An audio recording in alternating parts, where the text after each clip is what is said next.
Rick? Yeah, Rick.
Chuck said the I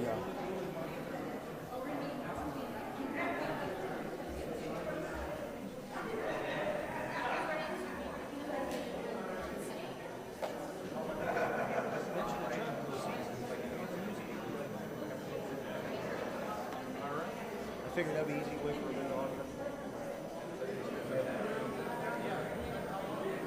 So we don't have Facebook Live for some reason. Really? So he's trying to work on the audio and just at least get the audio on the simulcast. Unless you.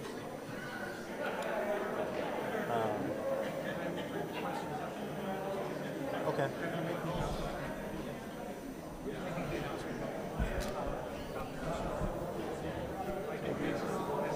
So can't WRMN just access Journey of Hope's Facebook page and pop that up on the air? If we're not able to, otherwise we're not able to do it on our Facebook page then, right? Unless they just grab the. I think we go to ours. Share it on. Yeah. Let me just say, mention that to Brian. I got it.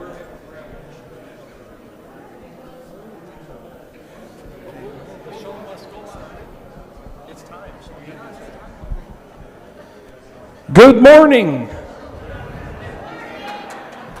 Come on, it's a church with always good morning in a church, right? Good evening. It is good to see all of you here with us here at Journey of Hope. I know that we're running through some interesting things with our live stream because we are trying to live stream it through Journey of Hope's Facebook page, our YouTube channel, as well as WMRN's Facebook page. So we're trying to get all that worked out. That's why we're kind of scrambling here at the last minute. I'll just put that right there. That works well. So good evening and welcome to Journey of Hope. I am Pastor Jared here at Journey of Hope, certainly welcoming all of you here into our worship space. Just a couple of quick things right up front. If you have a need to use the restroom, restrooms sometimes are a little difficult to find here. There are signs. There are also people with little name badges on, and so you can ask them and they will guide you to them, but they're actually through the community room. So when you leave out of here, you cross the little hallway, go through the community room, and it's over on this side. There's some signs over there to guide you. If you get lost, though, there are a number of people running around with Journey of Hope name badges on. They will be able to direct you and guide you wherever you need to go. They also have little slips of paper. So if you did not get one and you wanted to have some questions brought in, they have some papers so that you can fill out a question, and then I think Bill is going to get them and bring them up. Somebody's going to bring them up for the candidates. So that is what we've got going on here. We've got a couple of different things happening. We've got the councilperson forum first. Then we will have the mayoral candidates second. Following the mayoral candidates, there will be refreshments served in the community room. So hang out until the mayors are done, the mayoral candidates are done, and then you can join us over there for some refreshments and some conversation with all of your candidates, because I believe all of them are staying and hanging around so that you'll be able to talk with them and ask all kinds of questions of them privately if you need to do so. I guess that is really what I wanted to bring to you tonight, and just to let you know that you are certainly welcome in this space as we join together. I'll come back up a couple of other times to announce a couple of different breaks that we will have during the evening. But what I really want to do is I want to invite a group to come forward here. We have a group over here. It's Act of Grace. Act of Grace is going to come over. They're going to share our national anthem with us. And so I'm going to invite them to come out and share the national anthem, and then we're going to turn it over to Mark Bialik. Mark Bialik with WMRN is going to kind of introduce some things and set some ground rules for us, I think. Let us know what we can and cannot do, and then enjoy the time.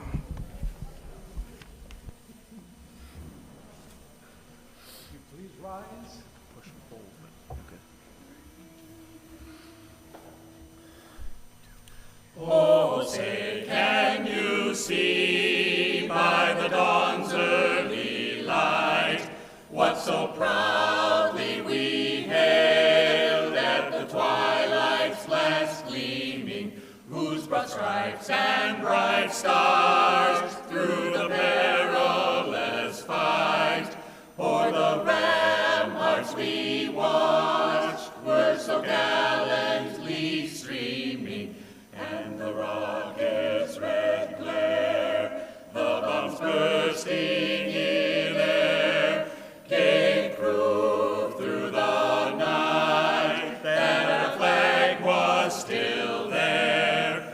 Oh, say, does that star-spangled banner yet wave o'er the land of the free and the home of the brave?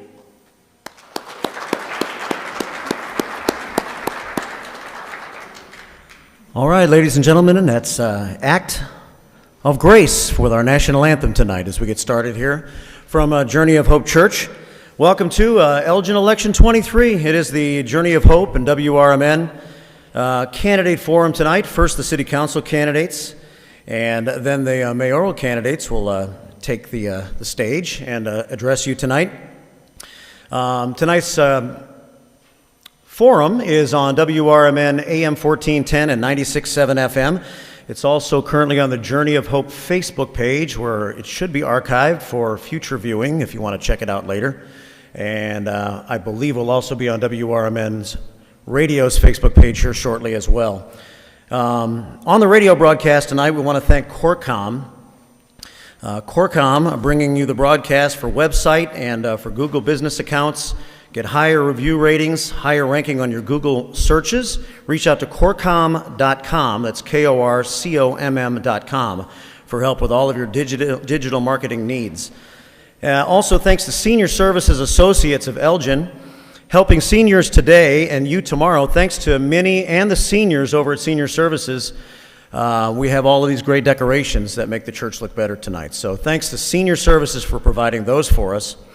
And thanks to the Elgin Public House. If you stick around until the end tonight and you want to mingle with the candidates after our mayoral forum, then the Elgin Public House will provide you with some great food in our community room at the end of the event tonight. They're at 219 East Chicago Street in downtown Elgin, and they are Elgin's signature restaurant. When you think about downtown Elgin, you think about the Elgin Public House, the place where Elgin's leaders dine, I think, because I've been there many times with many of Elgin's leaders. So thanks a lot. I'm Mark Bialek with WRMN, and we want to welcome our candidates up to their table tonight, if you'd like to come on up. And while our city council candidates come on up tonight, I'll kind of go over the outline for tonight's forum. We're going to try to stay on time tonight. It's kind of hard when we all get to talking, but we're going to have 30-second greetings this evening from each of the candidates, followed by the Q&A, which should take about 70 minutes or so, and then each candidate can make a 2-minute long closing statement. Please hold all applause. I know it might be tough, but please hold all applause if you can until all of the closing statements have been made.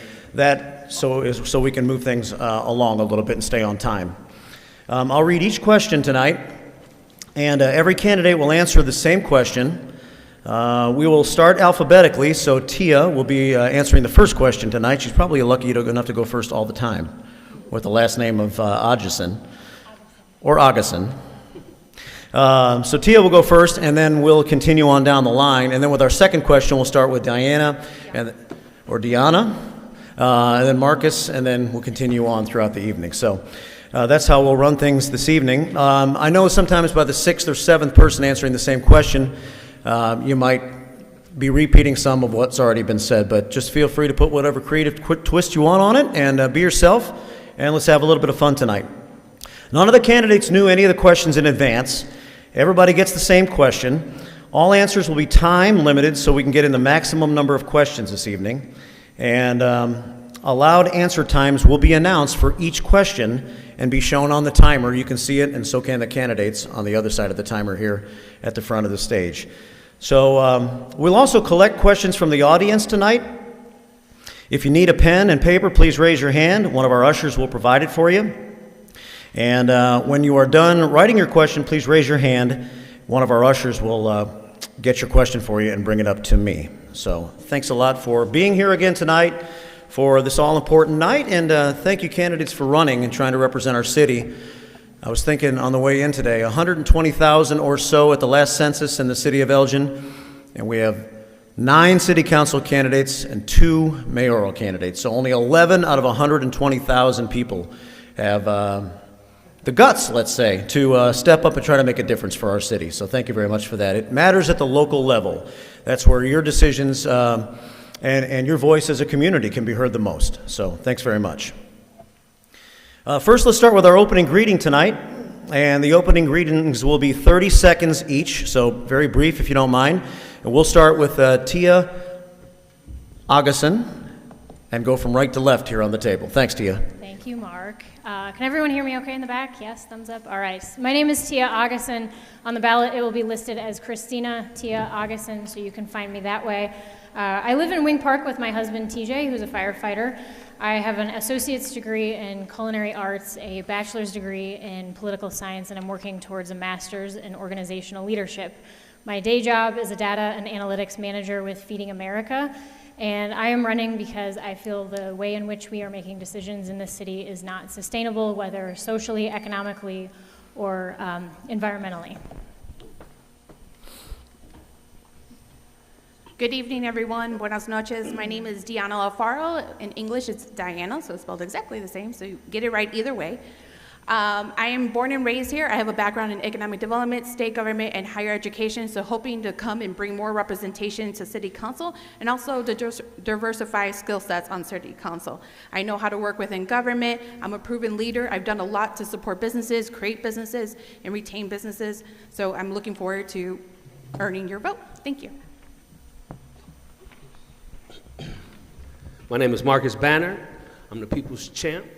My purpose is to fight for true transparency, accountability to those who abuse their power, and inclusion to our forgotten neighborhoods. I am a father and a grandfather, multiple homeowner here in Elgin, and a resident for more than 30 years. I am a multiple business owner. I am the founder of Our Neighborhoods Empowered, organization that's built to unite people, to work together to make the best of our community as one people. And I am also the founder of One Fitness Center. Good evening, everyone, and thank you so much for joining us this evening. My name is Ishmael Cordova, not George Santos, as some of my fans on the internet and on the stage like to call me. I'm not going to waste my time making a list of things that I got involved with because I want to start off with something controversial but very true. I am not running to be your diversity hire. I am running to be your council member. A council member that is value-driven, that's going to advocate for every single community, not just the ones that vote for me or that fund my campaign. I believe in access to a great, prosperous future for the rest of the people in our community, and that's what I'm running for. Thank you. Hi, thank you all for having us. My name is Karen Jones. I was born and raised in Elgin. My husband and I chose to purchase our home and raise our family here. Our children are products of U46. I own a business in downtown Elgin and commercial property. I'm very invested in Elgin. I've served on multiple initiatives and organizations and many volunteer positions throughout the last 20 years. Again, my name is Karen Jones, and I humbly ask for your vote on April 4th. Thank you. Thank you. My name is Rose Martinez. I was born and raised here in Elgin. I graduated from Elgin High, and then knowing that I wasn't going to go to college, I joined the military. I was an X-ray tech. And when I came back, I was going to go to St. Joe's or Sherman, but somebody said go to the post office, and I made a career there. I'm running for my third term. I'm number 2 on the ballot, and I humbly ask for your vote on April 4th. Thank you.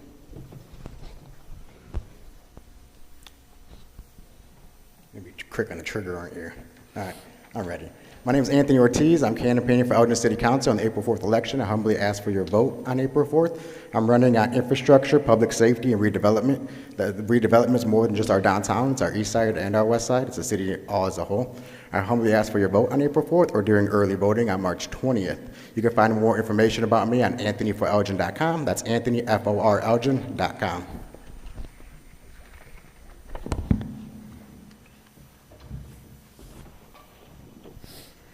Good evening. My name is Tish Powell, and I'm running for my 4th term on the Elgin City Council. I fell in love with Elgin when I moved here 20 years ago, and I live on the city's west side, where I am a proud parent of a U46 child. Over the past 12 years on the council, I have worked hard to advocate for policies that ensure that Elgin is a safe, inclusive community with a high quality of life, excellent city services, and making sure that our infrastructure is sustainable. I humbly ask for your vote. Thank you.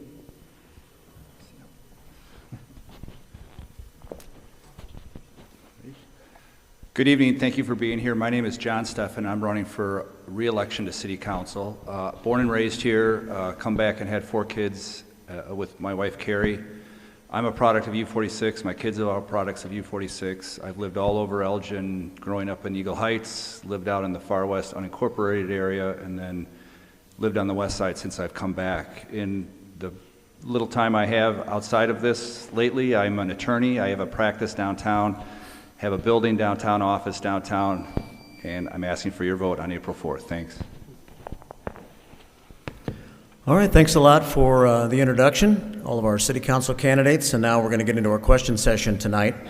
We're going to mix things up a little bit between 60-second questions and 30-second questions. At the very end, they'll have 2-minute opportunities for kind of a summary on a closing statement. The first question that I'd like to start with tonight be a 60-second question. We'll ask a couple of city council business-oriented questions first, I think, to get started. And the first one that I have is, what was the driving force behind your decision to run for the first time or run again, if you're an incumbent? And what do you think that you individually can, does, or will make a difference in the city of Elgin? And this time we'll start with Tia once again with our first question, and then we'll move on down the line. Thanks, Mark. I served on the Elgin Sustainability Commission for 5 years and chaired for 3. Prior to that, I was responsible, along with a handful of other folks, for bringing the backyard chicken keeping ordinance to Elgin. I think those experiences definitely rounded out my awareness and appreciation for what it's like to work through the process of change within our community. So I experienced it firsthand and what it takes in order to go from A to B and changing some legislation, and then on the other side of the table, what it's like to hear from the community and create some change within the system, and then also working with council. So I have a deep respect and understanding for that process, and I also understand what is required to change and improve that process. So as I look forward to my leadership in those positions, I have that perspective to bring with me. And then I'm sorry, Mark, what was the second part of that question? Why do you think that your skill set will allow you to make a difference in the city? Yeah, I think I'm one of few candidates who have actually affected that type of change individually and responsibly, all on my own.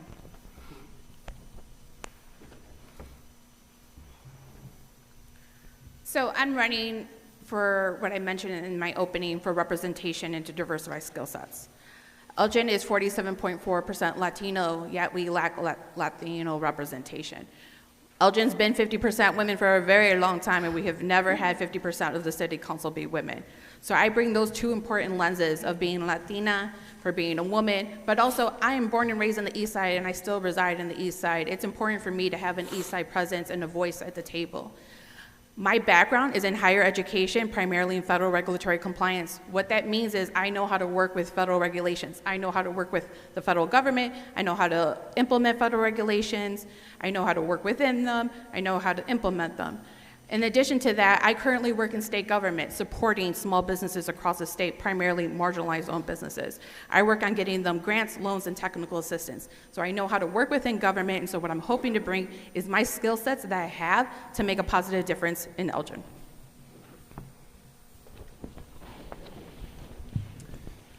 I'm running to bring power back to everyday people, make our city aware that taking care of home is the most important thing. We spend over $150 million in salaries, and all of those salaries go to all of the communities outside of Elgin. So they take all of our money into the surrounding areas, make those schools better, make those cities more prosperous. So I would like to bring our money back into our city by investing in our people and giving our city jobs to our people from our city, and invest in the people in those low-income minority communities, give them the opportunity to make real middle-class money and have benefits so that they can in turn turn around and invest into those communities and make those communities stronger and more prosperous.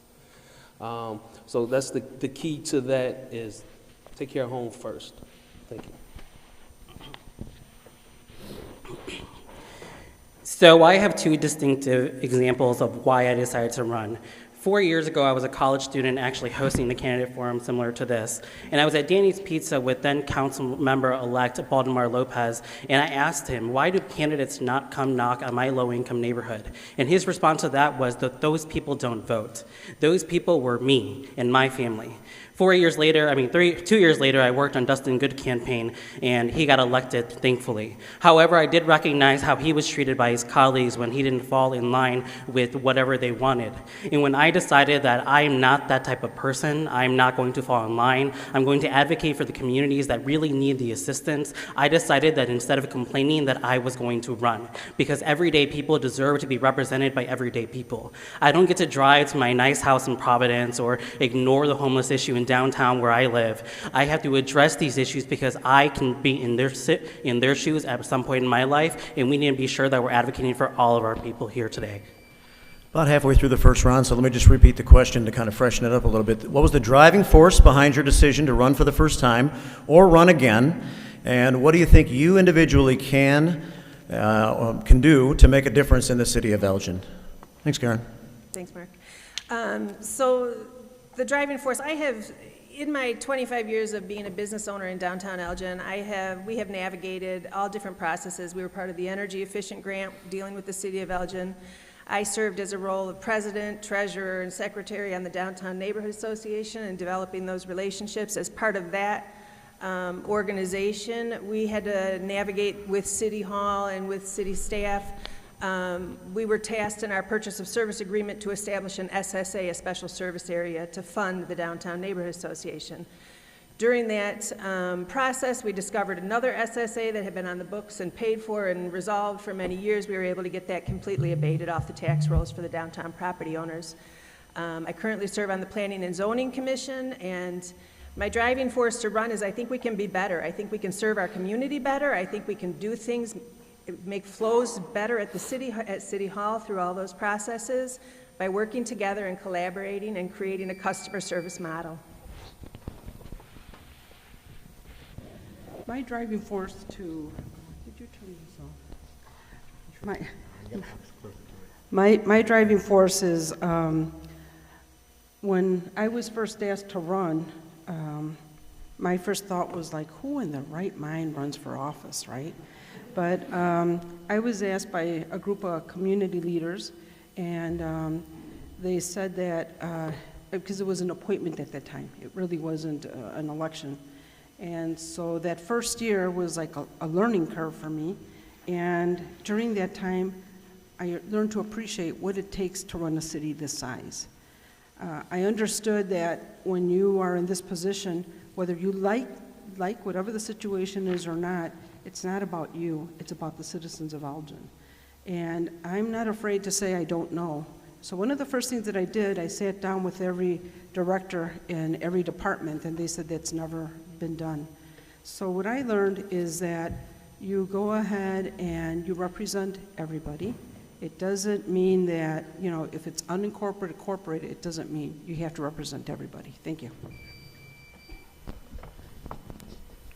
The driving force behind me running again, because I ran in 21, is that a lot of the talking points that I did in 21 are still relevant today, 2 years later. None of the things are getting done within City Hall that I think should get done. Repairing our roads, arterial roadways, fixing our water mains at a faster rate, and doing public safety.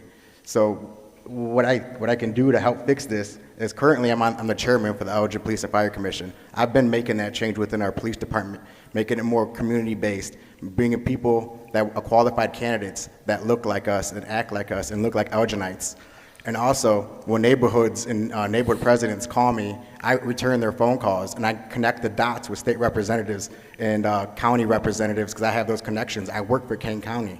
I constantly work with the county board. So with their help, I can reach out to Springfield and bring those resources back. There was a neighborhood, which she reminded me, she's the president sitting in the corner, that she was looking for help for IDOT to get an update on the infrastructure project within her neighborhood.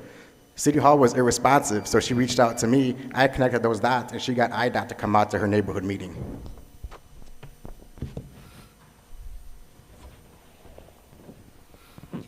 My driving force to run for a fourth term is that I want to ensure that Elgin is a great place to live, work, play, do business, and raise a family.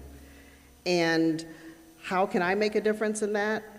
I'll probably start off with how I've already made a difference over the past 12 years that I've served on the council. I have spearheaded policies and ordinances that require that we hire local folks on our local construction projects.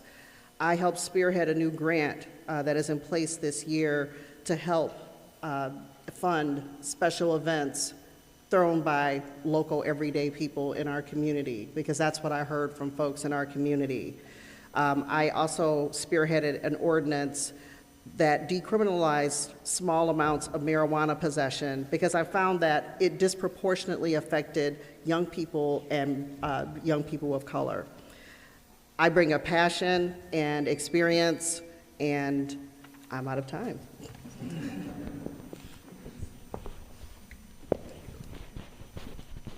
I'm going to stay seated too. Why I ran originally was I attribute to my parents. I grew up in a household living and breathing community service and volunteering, and it was second nature to me. I've got a piece out in the lobby you can pick up with all the things I've been involved in over the 30 plus years I've been back here as an adult.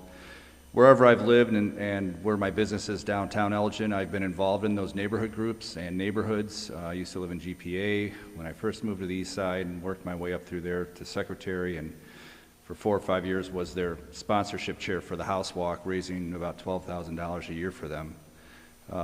In Neenah, I'm married to a board member, so I get volunteered right and left and do things like work on their butterfly garden. That's the garden kitty corner from Salvation Army on Douglas.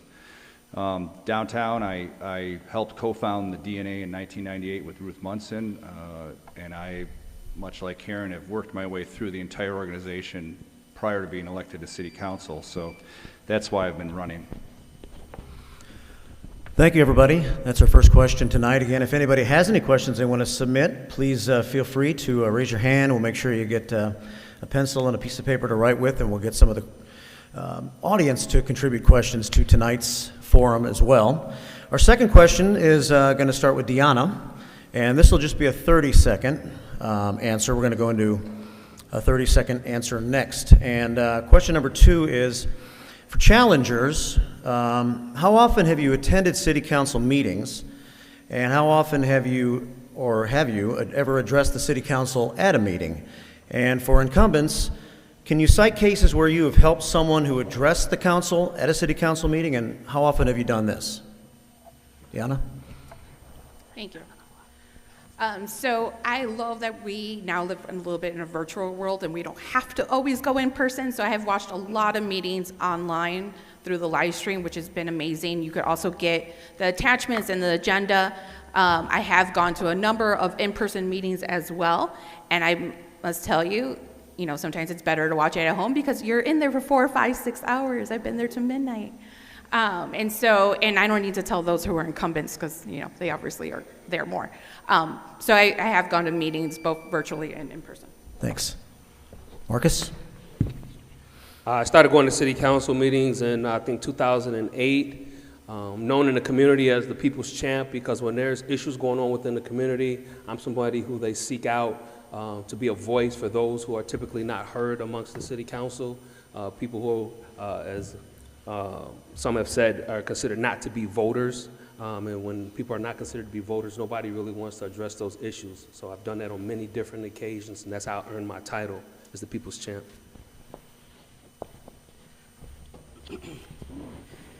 So this is a great question because oftentimes in election cycles, you see these people pop out of nowhere, and I'm like, where did you come from? I've been to city council meetings often, and I'm sure Steve Thorne can vouch for me, where I'm all the way in the back with my Dunkin' iced coffee and a clipboard and a notepad and making sure that I follow up with my council members on whatever they're discussing and whatever is important to me and my family. I think it's so important that the candidates be informed on what is currently going, right? It's because we're going to be marched into a lot of issues that are currently ongoing, and we need to be prepared for them. That's all.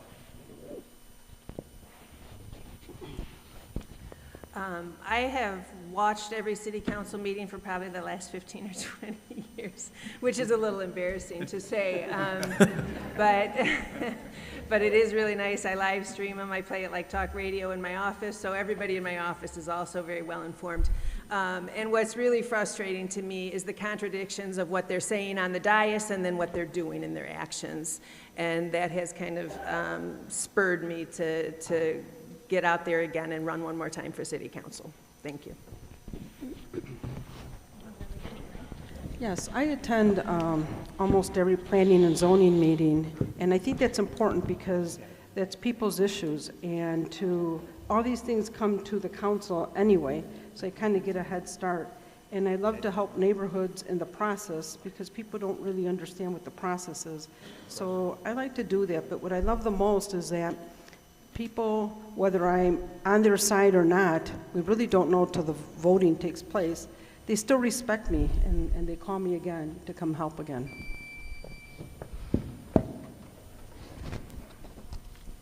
I used to attend council meetings regularly, but once they became more accessible through YouTube or Facebook, I started watching them at home, which now my dad over here watches them just as much as I do, and he tells me what's going on if I miss a council meeting that day. And addressing the council, I worked with the council on a couple of things. One was a street renaming for a Marine corporal that was killed in action in Afghanistan. I worked with city council doing that. And then also when they wanted to remove the high school or the college requirements for our police officers, I was the chairman for the Police and Fire Commission, so I was working with that.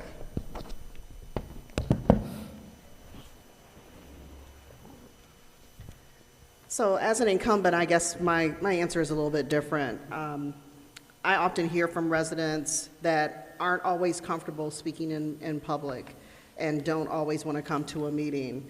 And while I may encourage them to do that, they may not be able to do that for whatever reason. So I am their voice at a city council meeting. I will ask questions for people that have contacted me about a certain issue. I also have no problem addressing people when they come to the podium as well. So I think that is important. If you've taken the time to come, you should get an answer. Thank you.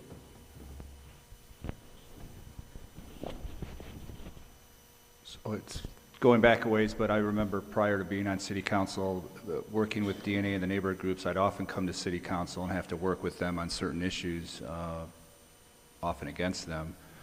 And more recently, it's, as has been said, we get lots of inquiries of people asking questions, wanting to be connected, wanting to know who to go to. And I see our role as just getting them connected with the proper staff and letting them go. It's kind of a fine line between doing that and then maybe being a little favorite or engage in favoritism. So I just like to connect people, ask to be kept informed, and let the staff member work with that person. And Tia? So I began going to city council meetings, probably would have been 2015. I've been to dozens of them. I addressed council, I know for sure, upwards of 4+ times. I was trying to count as I was sitting here. I've also given presentations to council as chair. Since I have made the decision to run, I've attended almost every council meeting in person. I felt that was really important to be in person for the job that I wish to do, as comfortable as it would be to do it at home. I think this is what I'm being asked to do in person, so I've attended as many as possible. I think I've missed one. Okay, thanks very much. Thank you for the questions that came in during that question from the audience, and I'll try to work those in here shortly. We're going to move on to our third question tonight, and we're going to start this time with Marcus. We're going to start talking about the issues a little bit now, and there's kind of a lot of questions within this question, so let's make it a 60-second question to answer, and we'll start with Marcus. How do you feel about the existence of Tent City in Elgin? Should it be eradicated? And in conjunction with this, what are your views on the city's involvement in creating a permanent solution, maybe this village, for lack of a better term, that we've heard about, to try to remove the homeless issue in our community, which could potentially be very costly to the city and the taxpayers, this potential village or whatever you want to call it. Is this the answer? 60 seconds for the answer here, Marcus. Okay, so if we're going to address the issue, we got to get to the root of the issue. Our society is so busy on addressing surface issues that we don't get to the root. So if you want to address the homeless problem, you got to deal with each individual on an individual level, get them the mental help that they need, give them training opportunities, and then that training opportunity leading to a self-sustainable job opportunity. And again, that can go hand in hand with bringing over that $150 million of money back into our community. And we can take people, meet them where they're at, build them up, and then put them into positions where they can work for the city and start having finances and health care and things of that nature, and then they'll fix themselves if we just get to the root and address the root problems instead of the surface. So the one thing that I want to mention is that homelessness is never going to be eradicated. It's not. There's different forms of homelessness, and that's one thing that we need to address. Tent City is a very grave version of homelessness. There are people that are struggling to live in their everyday homes, that are living on couches, that are living in their cars. These are everyday people, people that we may interact with at work, in the grocery store, that are struggling to get by. The main issue is that we need to address quality of life. And because when we address the quality of life of all of our residents, the whole entire community will prosper. And when we address homelessness and we treat them in humane manners, then we're going to see an increase of business development and how people view us. Elgin does not have a good reputation. It does not have a good image. We cannot rebrand ourselves until we fix these issues that are impacting our everyday lives. We cannot build beautiful restaurants if we have homeless people sleeping in the bench right across the street. We need to address this in a more humane manner in the future. Karen?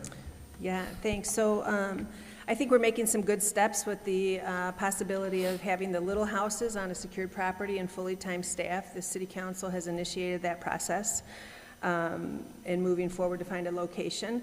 I think it's really important that this council needs to prioritize. I think everybody should know that this council, with the exception of Rose Martinez, every incumbent was willing to find millions and millions of dollars to spend on purchasing and rehabbing the DC Cook building, a building that needed millions of dollars just to get it to where you could get in there and use it. And so when we're talking about homelessness and our priorities, let's talk about that. If we can come up with millions of dollars for a vacant property that has been unoccupied, no developer interest for over 20 years, I think we can come up with some funds to find some resources and address our homeless issue in a very compassionate way. I have visited Tent City, and what I found is there's some people who don't want to live in society or don't want to live under rules. But there isn't that many people that feel that way. But this group that I saw, there was one guy that actually had a full-time job at J.J. Peppers. They just didn't want those rules. So, but there's two houseless people that I want to talk about. One is this lady, I don't know what her name is, but she was houseless for 20 years. Finally, she just got tired of living outside in the elements, and so she just decided, she went to the police department and says, I'm tired of being out here. I want to find a place to be. She had the money, she had support, and she found a place to live. The other one is Joe Salas. For many years, Joe was running around town, and until somebody really looked into what his issue was, they were getting into his money, and he wasn't getting the help he did. Once he got the help he did, he has his apartment, and he works now.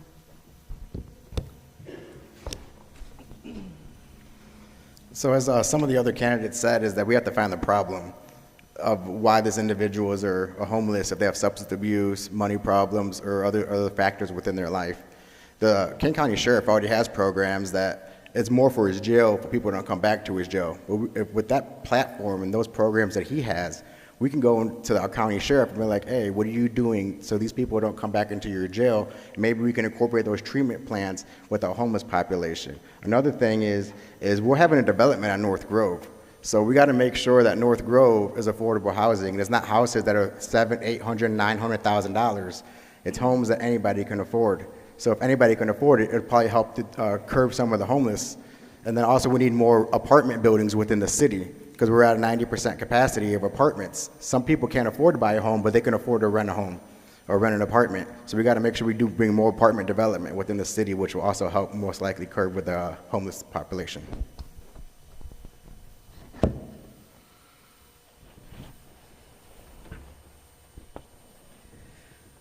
Our homeless situation is very complex and multifaceted. It ranges from folks that are suffering from mental health issues, substance abuse issues, or folks that have criminal sexual history that can't get into a local shelter. I proposed several years ago that we hold a housing summit to get all of the shareholders and folks in the agencies in this community together to address this issue. We finally did that. We've come up with a plan. I think it is kind of slow, but we are here. My issue is that I want to make sure that we address this in a way that maintains folks' dignity and in a compassionate way. DC Cook was brought up. One of the reasons why we were pushing so hard to purchase DC Cook was to convert that into affordable housing. So it was for a housing issue. Thank you. Well, being towards the end, I'm going to try to hit certain issues. I agree with several speakers that it's a complex issue. There's lots of different types of homeless. The people down at the tent city is the most visible type of homeless, but there's others that are living in cars, that are sharing floor space, maybe living on a mattress, a couch. So there's many different ways that we have to address this. We did put some money towards this issue this year. It's to do some rapid rehousing. I'm not sure the mini houses are the way to go yet. I'm more in favor of a hub, something like Hesed House in Aurora that I've gone to look at. Something that has other aspects besides just the housing, social services, maybe a centralized kitchen, getting all these things in one location so that we can address it comprehensively. I know Mark, because he works at the radio station across from my law office, when I was taking care of my father, knows that there were homeless downtown. Grace Richards also, who's here. So we've been trying to deal with this issue for a long time. Swing it back over to Tia and Deanna on this question. I had an opportunity to do a ride-along with one of our sergeants, and we spent some time in Tent City speaking to some folks down there. It was important for me to understand and to seek first to understand. So I think, and I know, Tent City is a symptom of a broken system. We didn't get here overnight, and we're not going to solve this with a single silver bullet. It is going to require some public and private partnerships, and it is going to require some upstream solutions. And what I mean by that is that it's going to be complicated and complex, as we've heard some folks say before. So we need to work on creating more flexible housing solutions, and it's not going to be a singular solution that's going to fit everyone. It's going to take time. So I think that's where leadership comes in explaining that it's not going to boil down to a single housing complex or a single development that's going to provide the solutions that we need in this space. How we treat our vulnerable populations says a lot of how we are as a community and our reputation as a community. So we have to do everything possible to make sure that we provide humanity and dignity to each individual. And we have to do like a qualitative study. We have to understand what is going on. What are the needs of each individual if they need mental health? Is it, a higher paying job? There's still jobs that don't provide a living wage. Is that what they need? We need to find a way to provide them the resources that are possible. And I heard at that city council meeting, because I was there in person when they voted in favor of like the tiny homes, an individual referred to it as like, oh great, they'll go there, they'll live there, and they won't have to come downtown. Well, it's not prison. We have to make sure that we provide them an opportunity. If they have housing, they still freely, this is the United States, they still freely are able to go where they need to, but they're able to get the resources that they need. Thanks. All right, it's already 6:45, so we're going to keep moving this right along. We have lots of questions still to ask, and some that the audience has turned in this evening. Thanks for listening tonight on WRMN AM 1410, 96.7 FM, and on Facebook on the Journey of Hope Facebook page and the WRMN Facebook page. Our next question, let's go ahead and swing it over to an audience question now. And it has to do with downtown Elgin, which is always a topic that gets brought up for good reason. I work down there, so I see what goes on down there, and I hope for its success all the time. And one of our audience questions is tonight, how do you plan to improve and streamline the process and open new businesses in downtown Elgin? Let's just make this a 30-second question. And we'll start this one, streamlining the process and opening new businesses in downtown Elgin. Is it too hard? How do you plan to streamline this? Ishmael, you want to start? All right, so as I previously said, I actually live in downtown Elgin. I live in the townhouses right by the Grand Victoria Casino. Obviously, we need to address the homeless issue. We talked about it already, but how we are going to revitalize our downtown area is that we need to focus on marketing the businesses and the organizations and the services that we currently have down there to make sure that they are thriving instead of trying to replace them with more successful box office, larger organizations. We need to get business development professionals into our city. We cannot just rely on volunteers and subgenre of population groups to lead us into the future.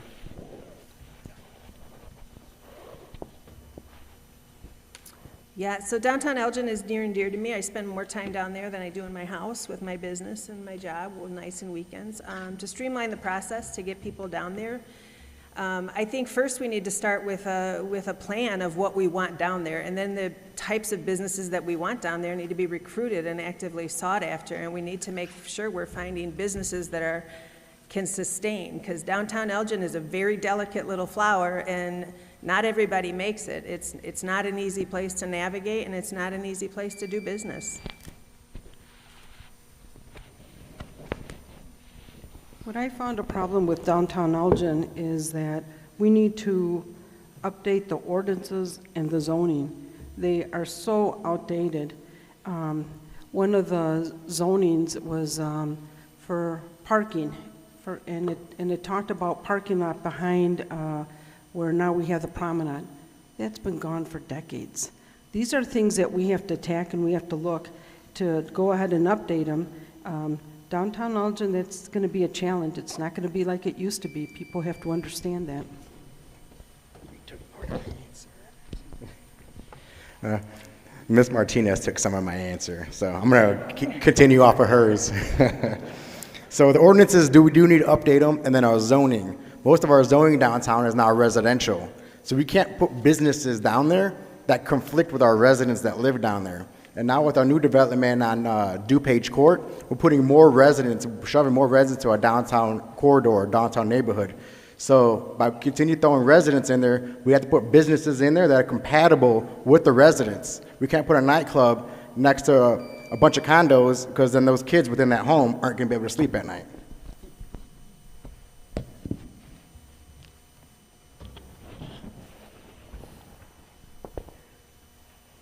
I think bringing businesses to downtown Elgin is very unique, and it's very different than bringing manufacturing businesses to our community, which we've done a very good job at.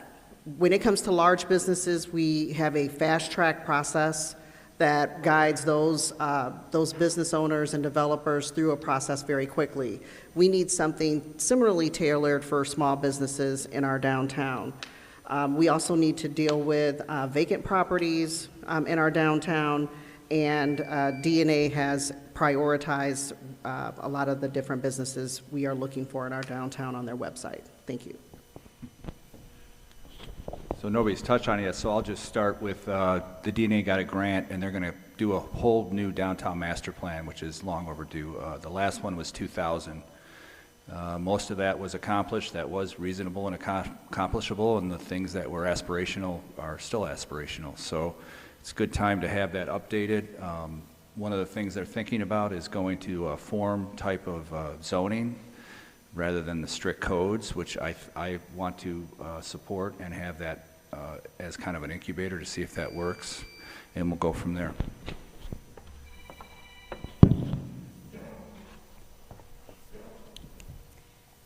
So we're at the point where we start repeating each other, right? I do believe if we talk about the process, yes, that's where it starts. So if we want to attract more diverse businesses and a greater multitude of businesses, then that means that people need to be able to navigate the process easier. And as many of my colleagues up here have mentioned, it's not a simple and easy process. If you go to Huntley's website, they have a very clear understanding of how many days it's going to take to get your permit. Those types of clear expectations do not exist, and so if you're a first-time business owner or seeking to be one, it can be difficult to navigate that process from day one without an attorney. So fast-track permitting and making it clear and simpler. The Elgin Development Group did a study in 2021. $240 million of Elgin resident money leave. because we don't have what we want here, restaurants, entertainment, etc. I am proposing that we create a city economic development advisory group where we put everyone together to come up with a plan, from business owners, business leaders, stay-at-home parents, artists, everyone that impacts economic development, so they could get together and revise ordinance that need to be revised, policies, etc., so we could build and create more businesses in Elgin. Yeah, I think just putting out enough the information in the right places where everybody has access to it would help a lot, with, especially with some diversifying the businesses down there. And I think that if we cater to the people who want to be downtown and help them start businesses down there, instead of trying to push those people out and bring a different look into Elgin. The people of Elgin are the people of Elgin. Stop trying to run them off. Let's make it inclusive and help them be a part of the process to help build the city up. Thanks, Marcus, and thanks, everybody. Our Elgin City Council Candidates Forum continues. The mayoral candidates forum will follow in about an hour or so, and we're going to continue with the questions here. As this next question will be a 60-second question. It's been in the news a lot, and I'm sure we're going to get similar feelings about what if it were to happen, but I guess I want to get some thoughts on what you think if it was to happen. And that is the proposed Canadian Pacific and Kansas City Southern Railways merger. If this occurs, which does appear somewhat likely at this point, despite everybody's efforts, do you have any ideas or thoughts on how to reduce the potential negative impact that it could have on downtown Elgin and even the city of Elgin as a whole? And it's kind of a complex question, I know, but Karen, you want to start us off?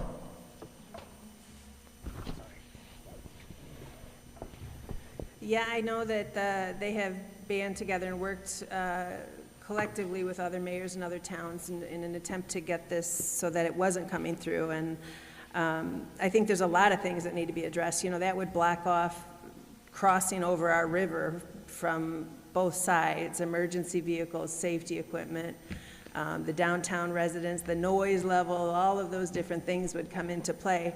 I don't know what the answer is. I would need to get more information and hear more of that conversation. That's not something that I'm well versed on, but I would be willing to learn about it. Thank you. The Canadian Pacific Kansas City Railroad is something that is going to affect Elgin in a very negative way. And we have to be aware of this because right now we complain about Metro, and Metro's good, right? But anytime it stops the flow of traffic, it's an inconvenience for the people in Elgin. But this is going to be way different, because if you think it's bad now, there's going to be like anywhere from 7 to 14 cargo trains going by. And what is that going to do to us? As it was mentioned earlier, it's going to affect our first aid, our police and fire to get from one side to the other.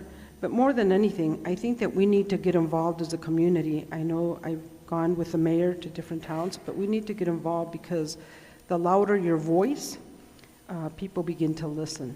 So we need to get informed and get together and work together and try to stop this. I don't know if it can. Thank you. The good thing about the team we have fighting against this, because I'm against it like I'm pretty sure everybody else up here, is that our congressmen's fighting against it too. Our mayors that are affecting us, from us to Bensonville, are fighting against this. And most of all the city councils are fighting against this. The unfortunate part of it is the federal government doesn't really listen to us. They do what they want because they care about the money that's coming through. But one way I think we could fix it is a twofold. You could do silent crossings or bring up the quality of life. Like by my house, I live by the train tracks, and then the high rises on 31. It would bring up the quality of life of silent crossings, but it would drastically bring down public safety, because if a train's not blowing its horn going through National Street, going through the downtown train station, Kimball Street, then there could be a really bad consequence to that.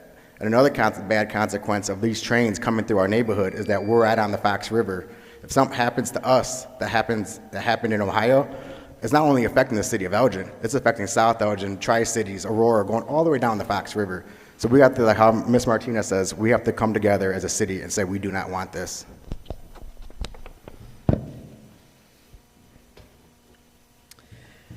How to reduce the negative impacts. I don't have a whole lot of faith in our federal agencies that they're going to actually listen to us, unfortunately. With the recent trail derailments that have happened in other parts of the country, I'm very concerned. Our train tracks are right by the Fox River, which is our drinking water source, and if these trains are carrying hazardous materials, they can directly contaminate our drinking water source. That is a huge problem for me. So I want us to push to make sure that that the trains that are coming through here are not carrying hazardous materials. We've already been given some kind of assurance that we are going to get a couple $1 million or in excess of maybe $10 million to create quiet zones. That will help in some cases, but I'm more concerned with the impact on our public safety and access across the river. So we will have to make some mitigations around making sure that our public safety services are not impacted. Thank you. Well, I oppose the merger as well for the reasons stated. The two big ones are the way it's going to slice the community in two and isolate two sides of our community right down the river. And more importantly to me recently is the possible environmental disaster that a train wreck could have if there was a wreck right there along the river or over the river. I don't have much to add. I think the last answer said it very well. If there's some way that we can have satellite stations for police and fire so that they're not cut off. Our two hospitals now are on the west side, so the east side is going to have to maybe rework itself to Alexian Brothers over on Barrington Road. But those are the kinds of things we're going to have to take seriously. I've had this discussion with the current mayor and a mayoral candidate. This is probably one of the biggest, toughest issues facing this community right now, is if this goes through and the changes it'll force on us.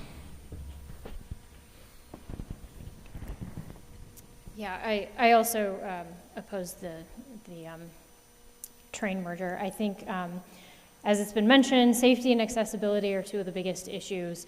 There is money to be had for communities that are impacted by this, and I think we need to absolutely scrap for every last dime and dollar that comes out of that, especially for things like safety and access. So how do we improve some of the safety and mitigate some of the concerns, as Tish had mentioned, around what could happen if there were materials that were dumped into our community, or what have you. And then on top of that, how are there ways that we can perhaps work with some existing plans? I know the bridge work is going to be done over the next couple of years, so as we consider some of those projects, can we utilize some funding to create alternate access routes, particularly for pedestrians or bicyclists, to at least mitigate some of the damage that could potentially be done?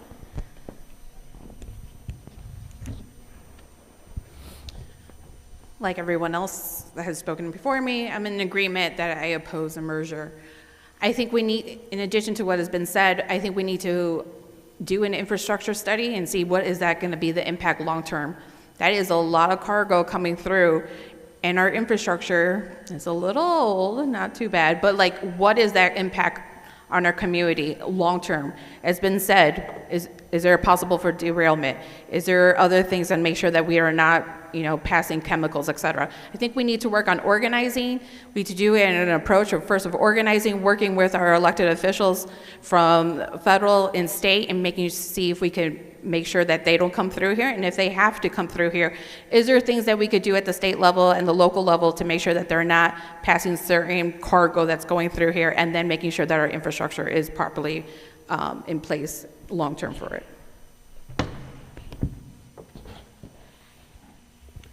I'm a blue-collar worker, and I started a trucking business in 2012. And in order to start that business, I jumped in that semi. I started driving over the road. And we go into these communities to bring goods that make everyone comfortable. Everybody needs these goods, but then nobody wants the noise, nobody wants the trains. But what if the trains and the trucks and everybody just stopped?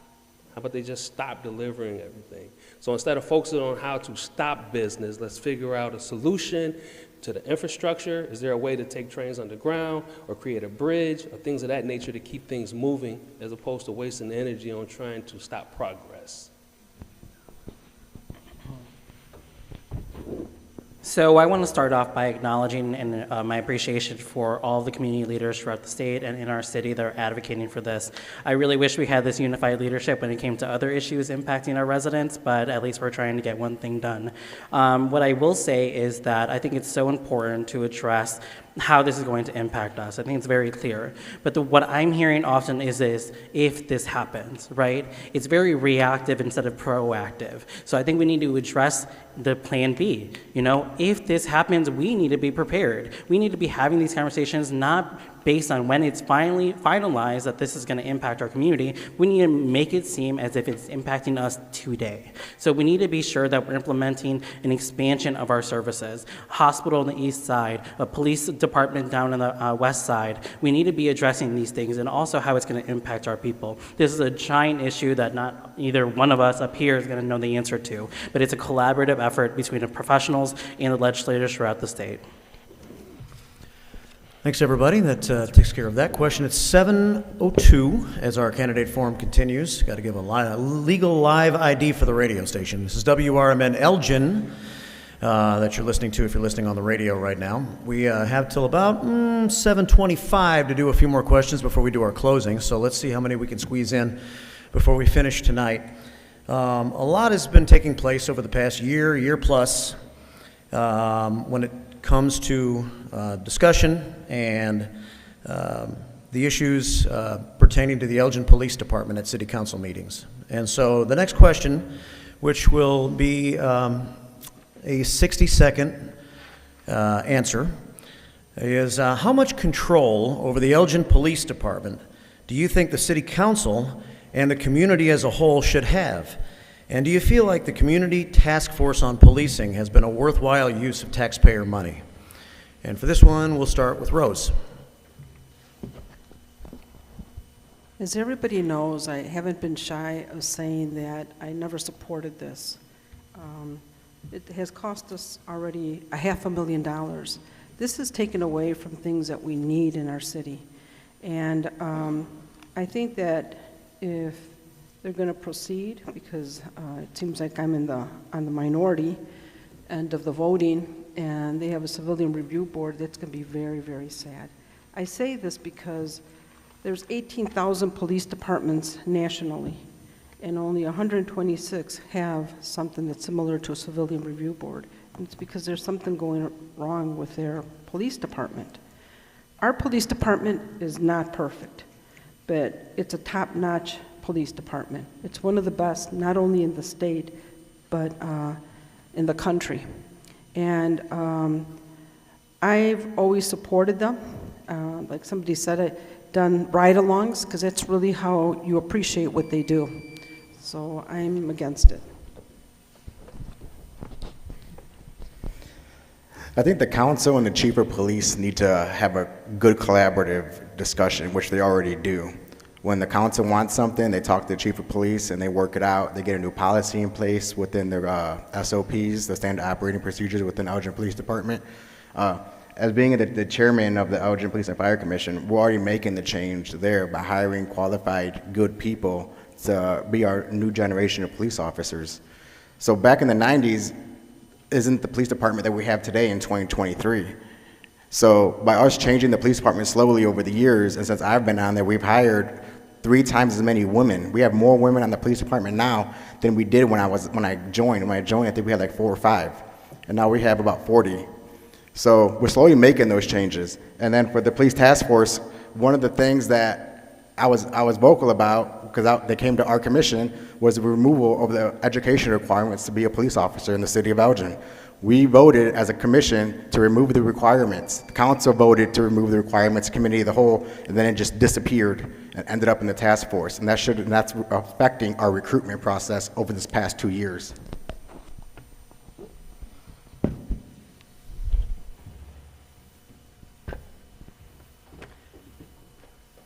Our public safety services are probably some of the most important and visible services that we provide as a community, as a government.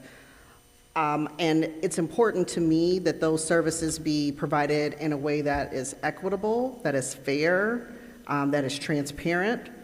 And we, quite frankly, have had people in our community for a number of years that have come before our city council that don't feel like they've always been treated fairly by our police department. Those same people have also said very good things about our police department and have complimented our police department on the things that we have done well.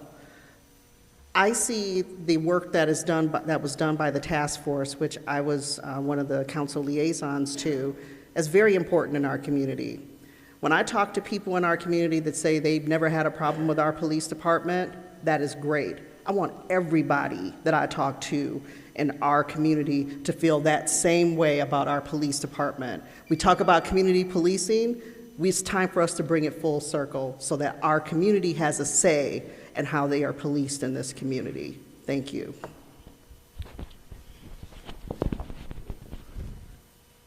Public safety and services are important in this community, and they're some of the basic things that the city does and the council has control over and reviews. I supported the task force. I have voted in favor of all of the recommendations. At the same time, I am very cognizant that we have a great police department, very proactive, very progressive, honestly doing a lot of the things self-initiated, even before we get to them at council. But my vision is that I want to look at the outcomes. I want to make sure the outcomes are fair. I want to see that the department is trending in the right direction. We have some more data coming back that's going to help us look at that. And we have two issues left that we're going to deal with shortly, and one of them is this civilian review board that was talked about in the question, or asked about in the question. And I think the devil's going to be in the details as to how that is proposed and what the actual details of that entails. So how much control over EPDs should council and the community have? We as a community give power and authority to the police department. That rests with us, and we get to decide through policies and process exactly how those types of things function within our society. And I think that's kind of the way that it should work. I do believe that the Community Task Force on Policing has been effective by virtue of the fact that we're standing here and talking about it tonight, and it's been a topic of conversation. We've shed some very important light on a very critical part of our society. And if it is functioning really well, then I am sure that the Community Task Force on Policing and the Civilian Review Board, if it comes to light, will continue to work in a proactive manner and ensure that it continues to function well. I don't think these are bad things, and I think that having some additional oversight is a positive for our community.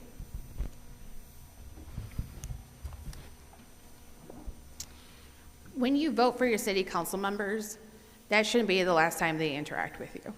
You know, you could go to the meetings, you know, if you are off, you're able to go to those meetings. But city council should find different avenues to bring your voices to the table. Elgin is a very diverse community, from racial, ethnic, social, economic, from life experiences, professional backgrounds, educational backgrounds, etc. We need avenues like this task force to bring people to the table, to work on issues.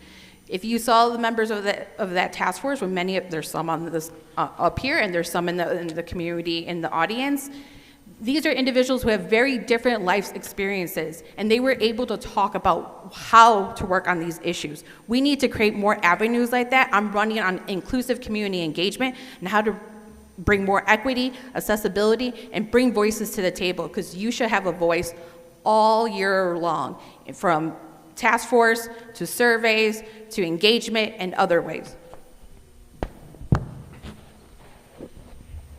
The concept of a task force, great idea. The money we spent on it, not so much.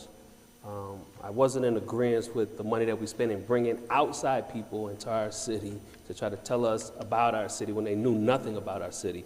I believe we could have did all of the work that we did really at no cost, because citizens would have volunteered their time to go in and do this work, because it's important to a lot of people.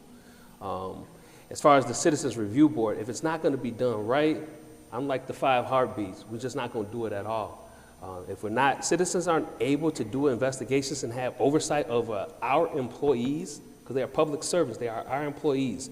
We should have full oversight. We should be able to do investigations free and clear and untainted by the department or whoever is involved.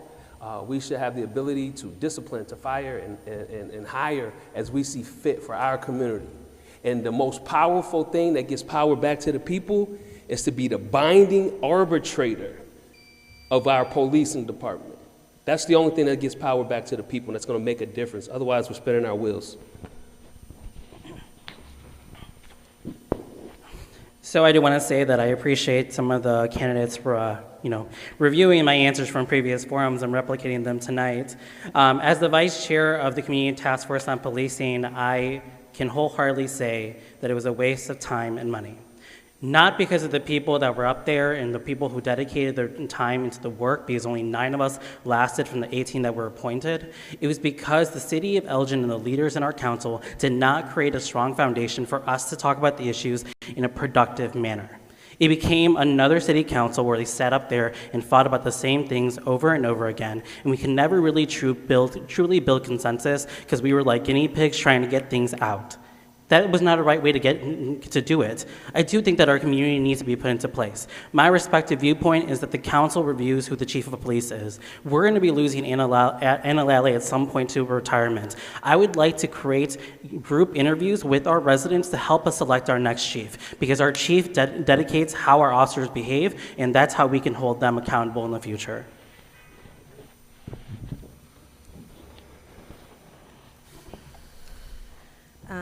So the police task force, public safety is always going to be a priority in the community. And much like the council meetings, those meetings were all broadcast and made available to the community to watch. So I watched every single one of those community task force meetings. The first 3 months, it was a waste of time. The task force members didn't know anything about the police department. The facilitators that came on didn't know anything about the police department. They were duplicating presentations that had been made to city council for years. They didn't know the programs that were available.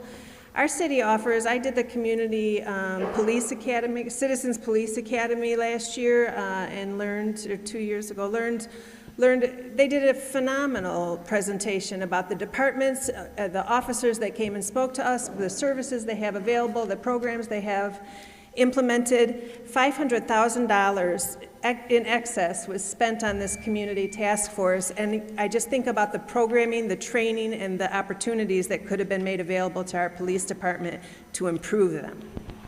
Thank you.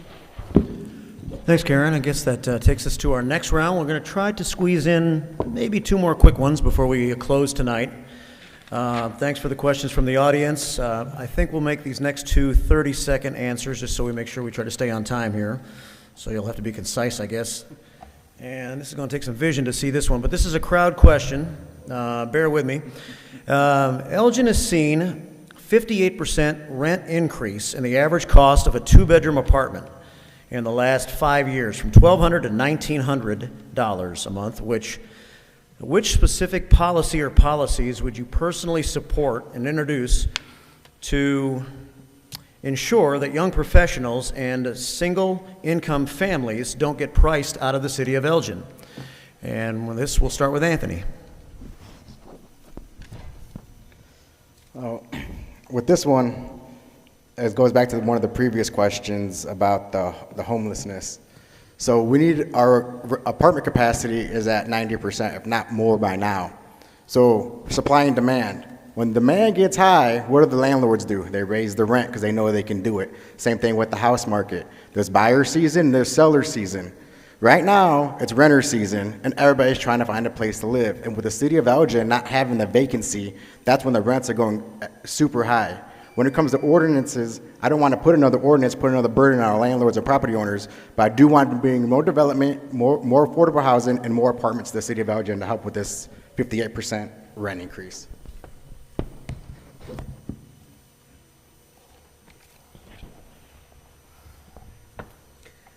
Housing affordability is a big issue in our community and across the nation, which is why I had proposed in our budget setting aside about $900,000 to come up with some ideas to address affordability, housing affordability in our community. Unfortunately, the majority of the council did not see fit to approve that in our budget because I wanted to partner with agencies such as Habitat for Humanity, the Kane County Housing Consortium, and others to address this very real and important issue in our community that is eventually only going to get worse.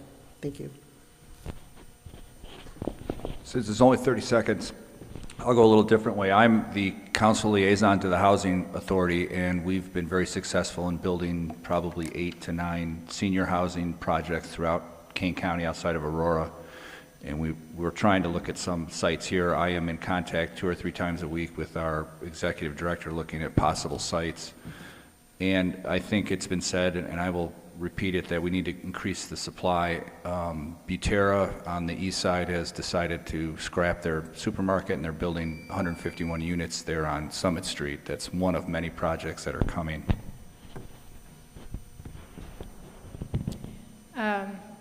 People are already being priced out of this market. 2 issues that I've spoken of previously. One is accessory dwelling units that I would embrace. And so these are ways that you can build a small unit on the back of your house or maybe on top of your garage. And in doing so, we increase supply within a housing stock that already exists. And I think those types of flexible policies are the kinds of things that really do move the needle for folks in small and meaningful ways.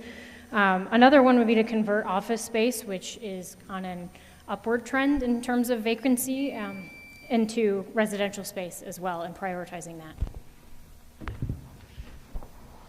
So as I mentioned earlier, I was proposing a city economic development advisory group. And within this group, this is something they have to look at because economic development is so correlated to affordable housing. If there's not affordable housing, where are the workers going to live? Where are the people going to live?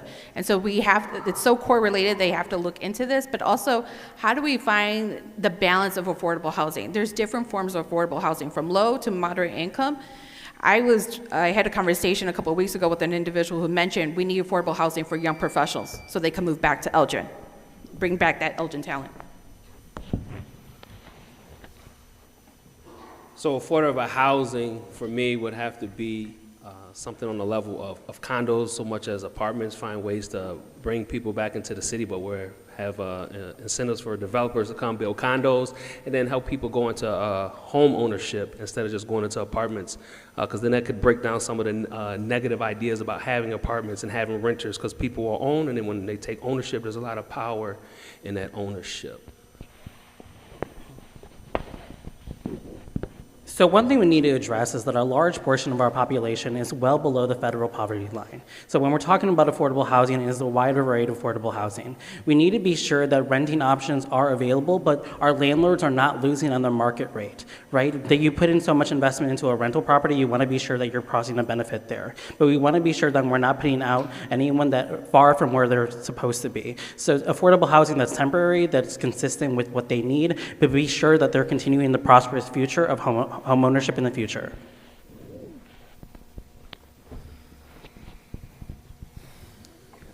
Yeah, so Elgin is so diverse in our housing stock, from some subsidized housing to single-family homes to condos. You could buy a homeowner if you're capable. I was looking condos for $75,000 in the city of Elgin. Rental values, people are not investing in commercial property to lose money. Those are investments to make money. So it's so diverse here. We go from $75,000 to $1 million homes, and then everything is in between. So those conversations need to be had, but we've all seen our home values take a dive in 2008, and that's not, we can bring each other up too.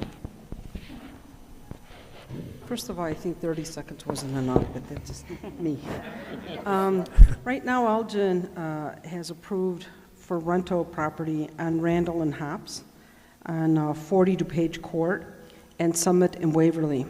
So when people say that people are moving out of Elgin because of this housing issue, it's not true. We just became the 6th largest city from being the 8th largest city. So people are moving in. So now my time is up. Sorry, Rose. Probably should have gone a little longer with that one. Thanks, everybody, for answering that question. Let's go ahead and ask one more, and let's go ahead and make this 45 seconds. 15 more seconds here, everybody.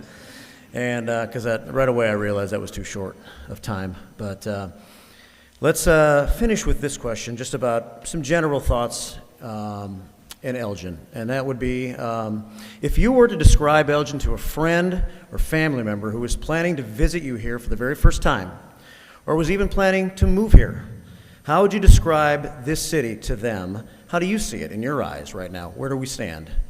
And we start with Tish.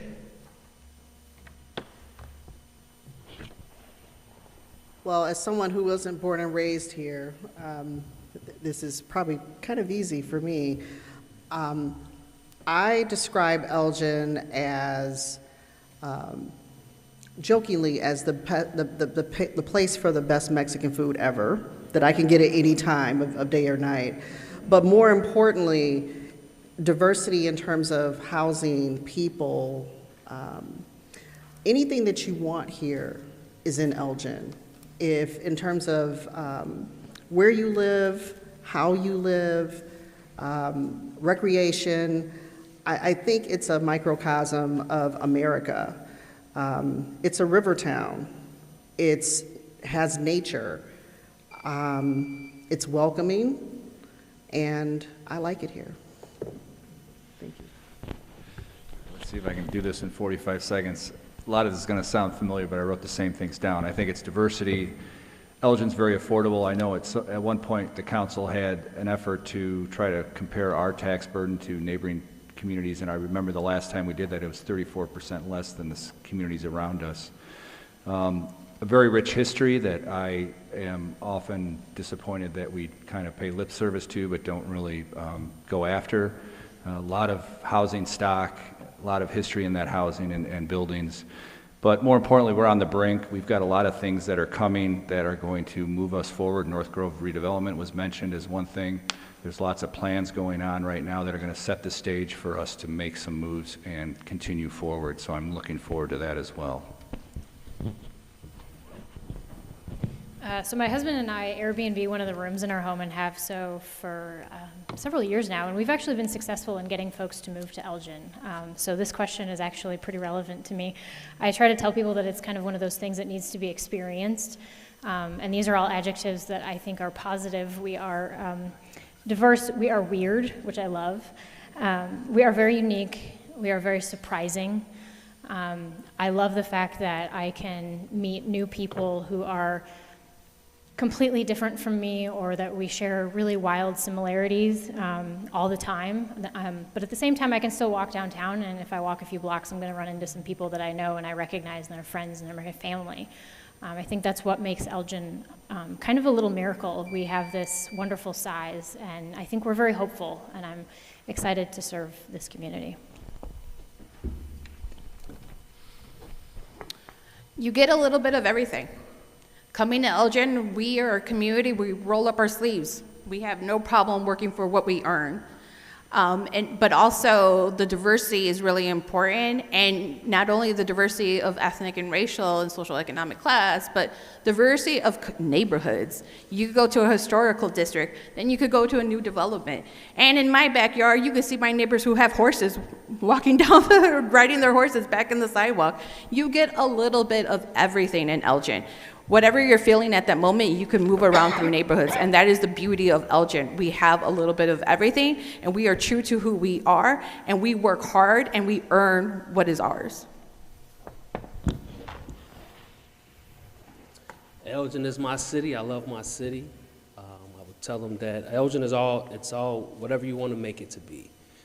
And that's coming from somebody who's walked on the dark side until he became the light. As much as good things we have, there's a lot of, I hear everybody saying diversity, diversity, diversity, and ethnicities. But the thing nobody is saying is that over the past 10 years, the African-American black population has been cut in half in this city. And that's not by accident. So there's something going on here that everybody's afraid to address that are making black folks and black families feel unwelcomed. So take that into consideration as we continue to pound our chest on how diverse we are. Cut in half. There's a reason for it. Let's talk about it. Let's fix it so that the black families can start coming back. I often tell people that you don't know yourself until you know Elgin. When I came to Elgin, I fell in love with the diversity of the people around me, not just race and gender, but lived experiences. I've heard so many stories of people that are struggling, that are still struggling, but see an optimism and a light at the end of the tunnel. I see people that did start at rocky roads, but see themselves living in beautiful homes, and that could be a very different definition for every single person. I think that anyone that gives Elgin a chance will truly fall in love. I know people that have left Elgin and even regret sometimes not coming back sooner than later. I think that it creates an opportunity for people to blossom as individuals, for businesses to blossom, and I think that it can only get better in the future with the right leadership. That's what I would say. Thank you.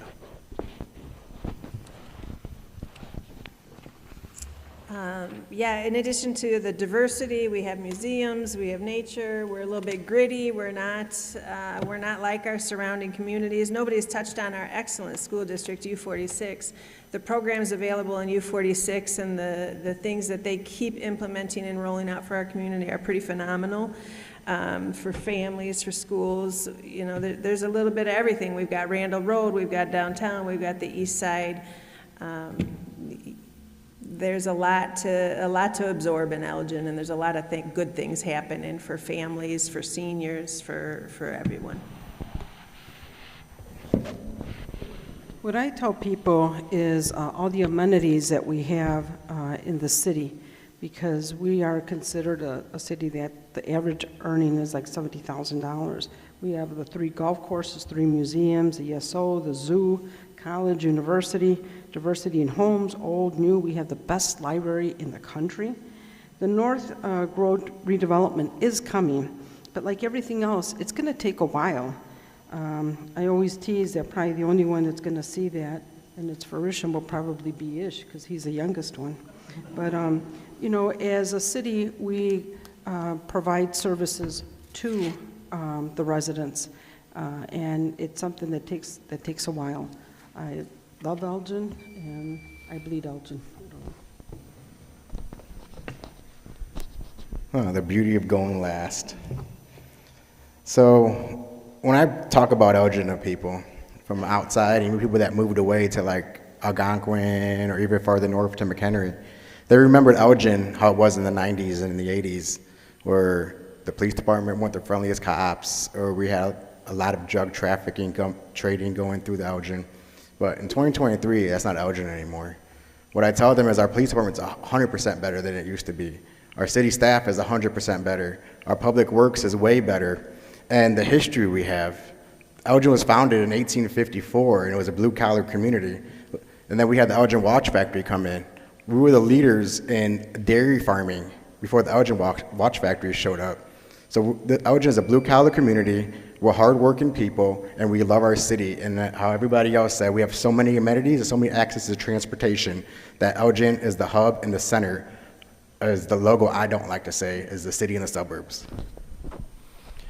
All right, thanks so much, everybody. We're going to have closing statements coming up now. And in the closing statement, you have 2 minutes to say whatever you'd like to say. One question that an audience member asked that you might want to address in your closing statement is, they want to know a little bit about each of your educational backgrounds. And other than that, any of the questions that I've asked or topics that I haven't had a chance to get to, you're welcome to say what you'd like here in your closing statement. Since John hasn't opened with any answer tonight, why don't we start this last question with John and then come back to the beginning with Tia. I'll even stand up. All right. So what do I say in 2 minutes? Well, education-wise, as I said in the opening, I'm a project of U46. I went through Illinois Park School, Kimball Middle or Junior High at that time, Larkin High. I kid that all my 4 kids went to one of the other 5 high schools in U46 but Larkin, and they all went through those academies. I went to U of I undergrad and got my law degree in John Marshall, which is now UIC Law in Chicago.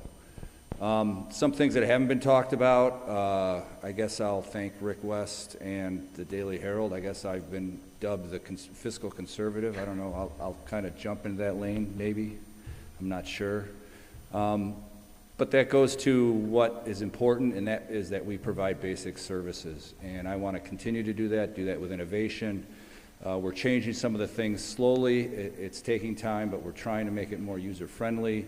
There's some processes in place and things that are going on with flow charts and things to make your interaction, the residents' interaction with City Hall, a little easier and a little more predictable and a little more sane, maybe. Other thing that hasn't been touched on is sustainability and resiliency. We talked about the environmental risks that we're facing with the railroad mergers. I've been pushing that.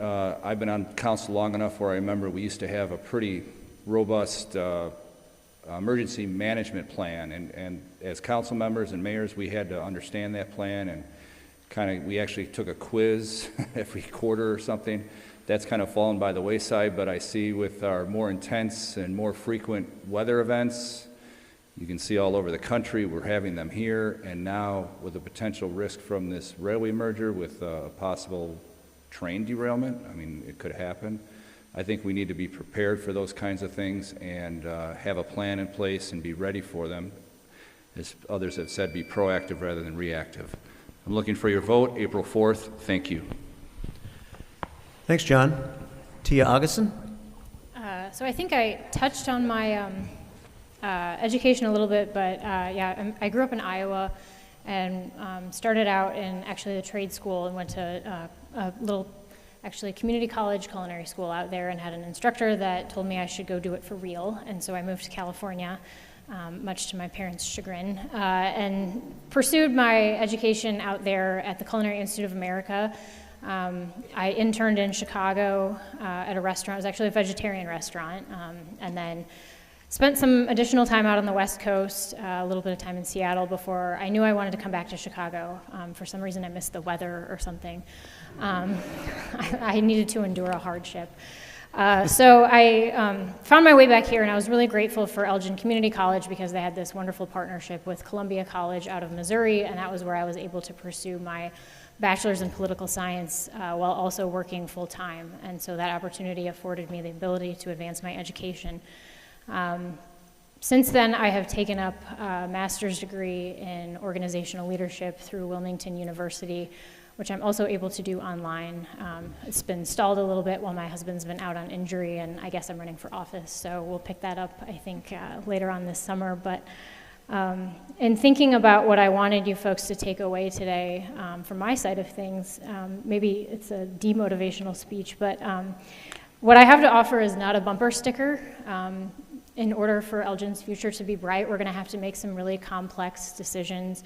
It's going to require a lot of hard work and a lot of effort and some leadership in spaces like rolling up your sleeves and doing the homework and reading the contracts and all of the details.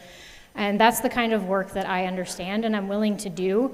I think part of our challenge has been that we like the flash and we like the bumper stickers and we like the promises and the bullet points, but at the end of the day, it really boils down to the work. And that's what I'm here for.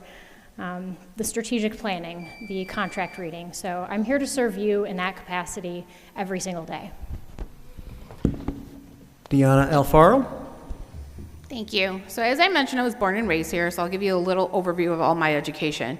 I am a product of U46. I attended Lors Park Elementary, went to Larson, then went to Elgin High School. In Elgin High, I had a staff member who took me under his wing along with my friends and really talked to me about college and the opportunity that I could have. If it wasn't for him, I don't know if I would have gone to college. He helped me apply for scholarships, was able to get a scholarship, ended up at DePaul University. I have a bachelor's in political science and Latin American and Latino studies with a concentration in contemporary politics. I was able then, a couple years later, to get a master's in international public service.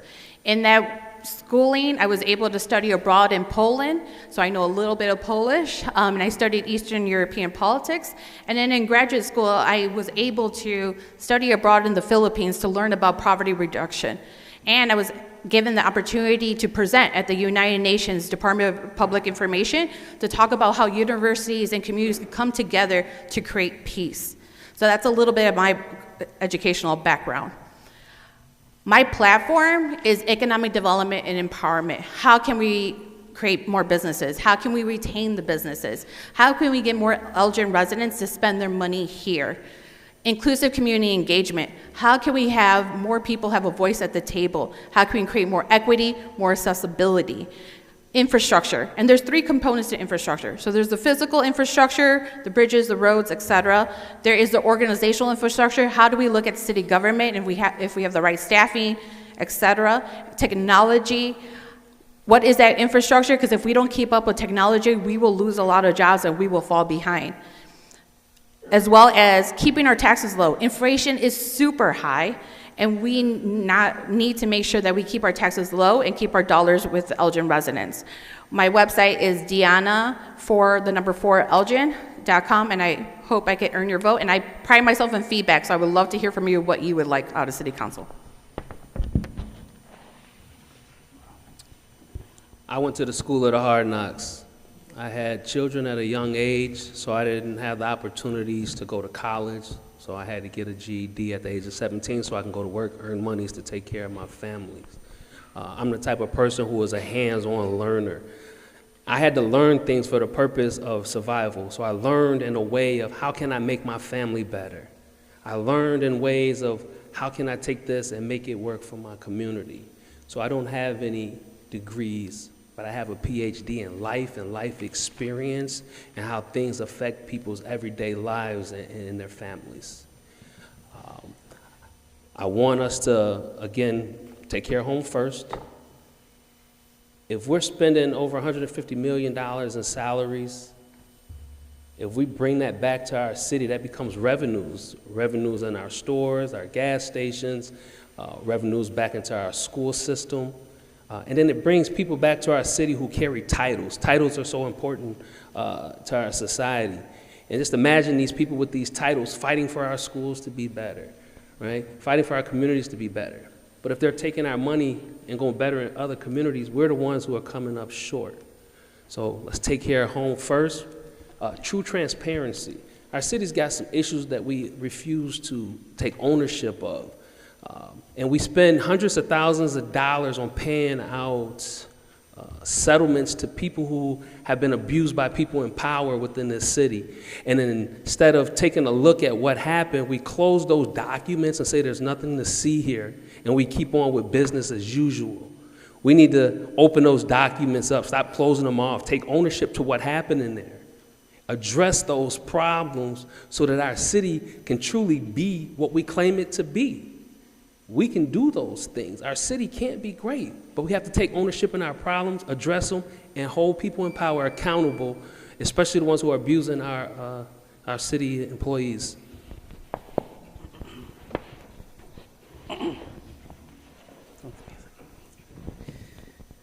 All right, well, one, I want to thank you guys all for joining us. I know it's going to be a longer evening with our mayor candidates, but I want to thank you ahead of time and on behalf. Regarding education, I actually graduated from Elgin High School back in 2015. I graduated at Elgin Community College in 2019, and I actually graduated my four-year institution. I went to a private Christian college where I was one of 4 Latinos, the only one not on the soccer team, so everyone knew me. And I graduated during the pandemic in 2021, so not that long ago. I am going to ask a favor of everybody, and when you go and vote, I want you to close your eyes and envision your future. Envision the future for yourself, for your children, for your grandchildren, and any of the families that are going to come after you. And when you make your vote, I want you to be sure that you are voting for candidates that have your future in mind. It's easy for me to get on this stage and tell you all about these grand ideas and all these grand things that I did in my personal life that may not always be applicable to the job at hand. But I want to be assured that if you vote for me, that I will continue to be a vessel for you and your family. I will meet with you over coffee or dinner, or you can come to my house and just yell at me if you need to. That is fine. I will continue to advocate for yourselves and for your families. I really believe that if we work together, we can accomplish so many great things. And that is what I'm running on, is ensuring that we create a united coalition of leadership. So we're removing the political divisiveness that continues to impact and plague our country, and be sure that at a local level where we're impacting your everyday lives, that we can work hand in hand in the future where you really believe and entrust your government and the people that work for it. Thank you. Thanks. I'm going to circle back. We touched on a little bit of economic development in the city of Elgin, and I want to say how much I support the current model that the city is using with outsourcing some of that economic development. The not-for-profits that are being tasked with that mission are much more flexible and able to pivot and help us with economic development. I mentioned that the downtown Elgin is a very delicate little beast. And so the economic development that happens in downtown Elgin, that's a gift to the community, right? We're looking to make that a vibrant community, entertainment, a hub. That would be the hope of that. The broader economic development in our city, where we're talking about industrial, commercial, residential development, that's the kind of economic development that lightens the load on our residents, on the other businesses. That helps bring us all up, right? And I love that in every election, the downtown comes up as a topic of conversation, and they're going to do all these things to fix it and all these things to make it better. And I'm going to say in 2017, there was an opportunity for them to step up and do that for downtown when we had a bar open, Smooth Fox. That bar had fights every weekend, made the front page of the paper. There's bullet holes in the condos across the street. The businesses on the streets downtown had to lock their doors with their customers in it.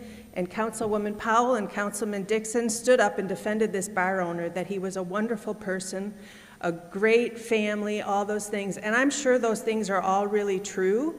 But the other thing that was really true was he was a terrible bar owner. And he set that downtown back a decade. Nobody is coming down there to do those things with us. And then we had another opportunity in 2020 when COVID hit our downtown. We're screaming from the rooftops that we need help with some of the things that are happening down there. And again, those requests weren't answered. And the organization tasked with helping the downtown businesses and the economic development told us that they had to tread very cautiously because the city of Elgin signs those paychecks. We need to be reviewing those partnerships, making them stronger, building them and growing them to make a better city for everybody.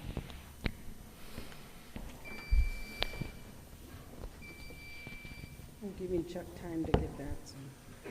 Okay. My educational background is life experience.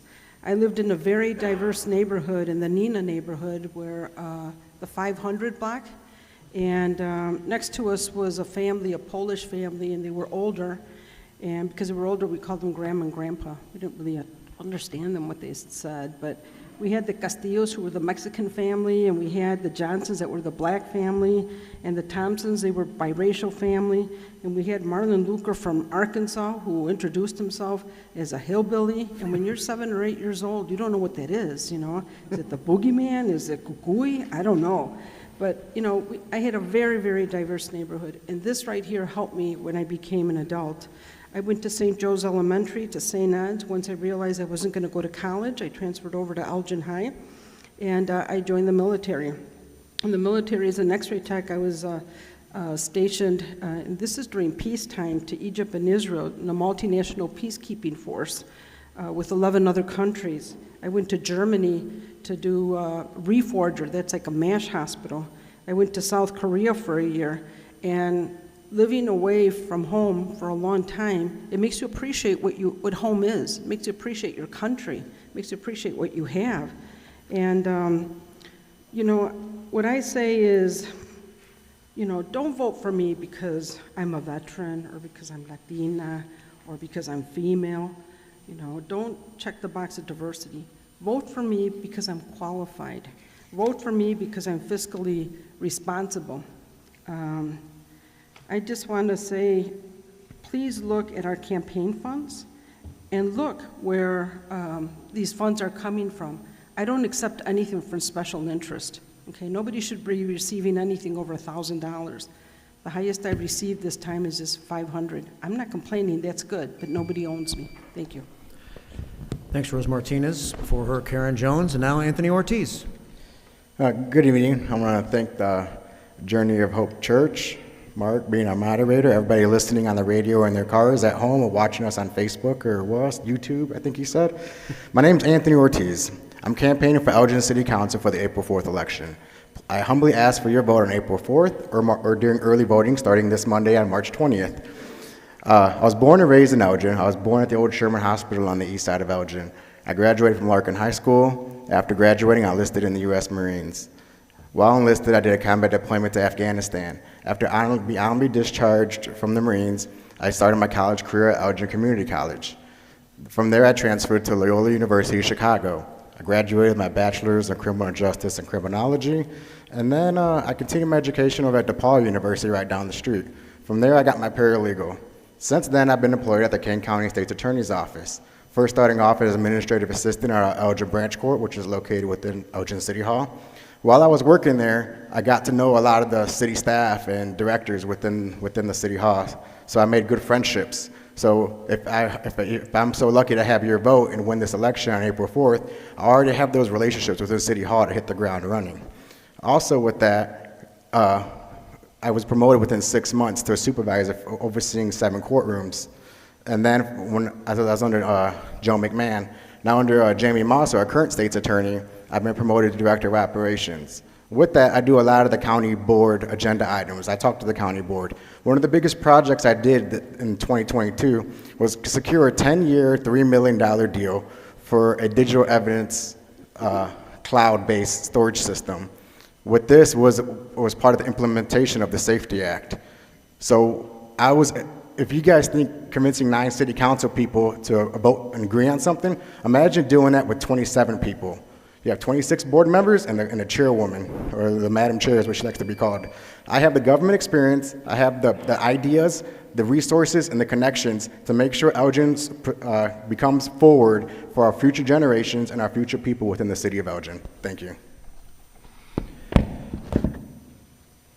And we finish with Tish Powell. First of all, I want to thank everyone for taking the time to come out and hear us tonight.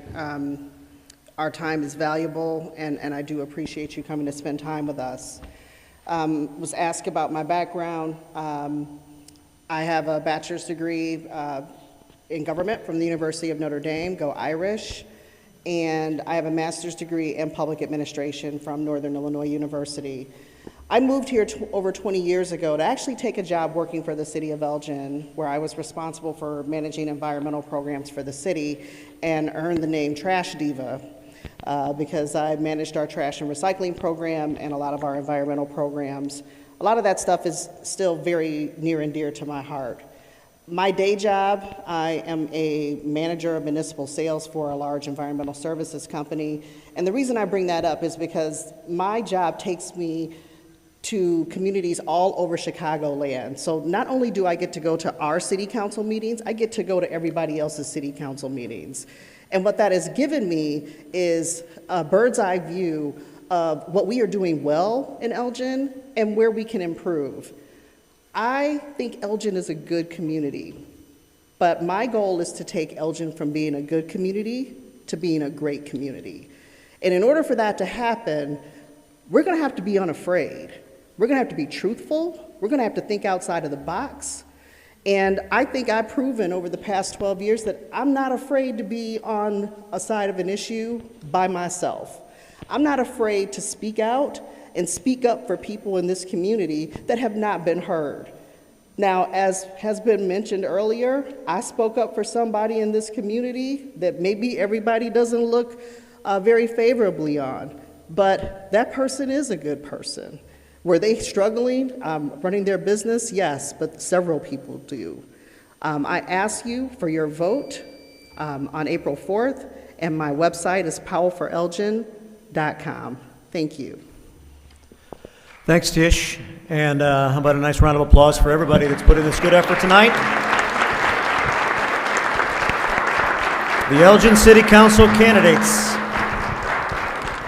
Early voting starts on the 20th, and then, of course, Election Day is April the 4th, and we're going to take a brief pause here for just a couple of minutes, quickly as we can make this change.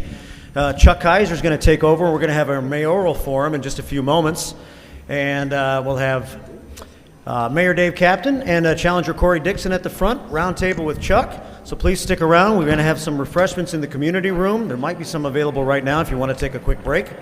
And I also want to mention that here on WRMN we're going to take a break. Before I do, I want to thank Corcom for being a sponsor of the broadcast tonight. Corcom, if you have any website needs, please reach out to Corcom. That's KORCOMM.com.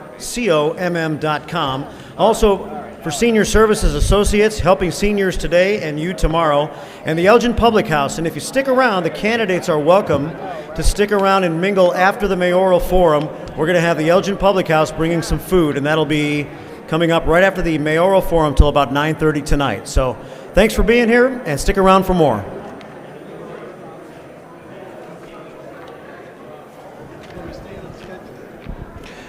And just a quick announcement for you. I know that sometimes you were thinking that it might have been a 10-minute break. I think we're going to do a 5-minute break. So if you do need to use the restrooms are through the community room. Make a couple of zigzags, and I think you're going to make it there. Otherwise, see anybody with a Journey of Hope name badge on. They will help you get to where you need to be. And then otherwise, we will see you back here in 5 minutes. 5 minutes.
I forgot to kick it back to you. Oh, no, you're fine.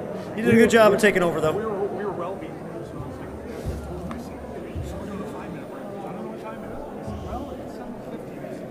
It's 7:47, 7:43 to 7:47. We're switching to 5 minutes. Yeah.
It wouldn't hurt, just in case. Thank you.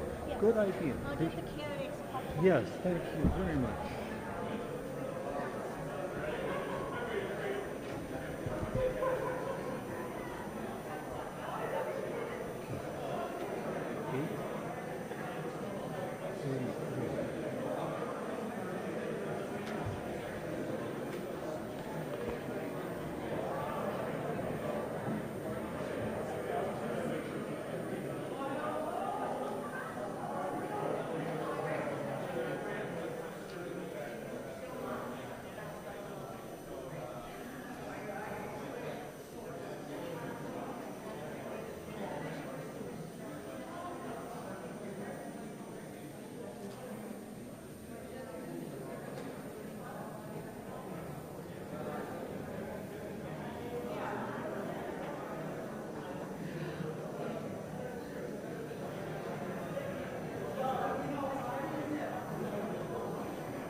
Testing 1 2 2 1.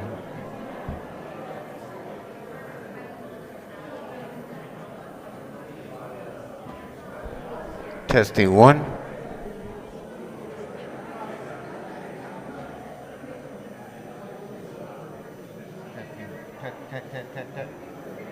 Testing 1. No, I got that one turned on.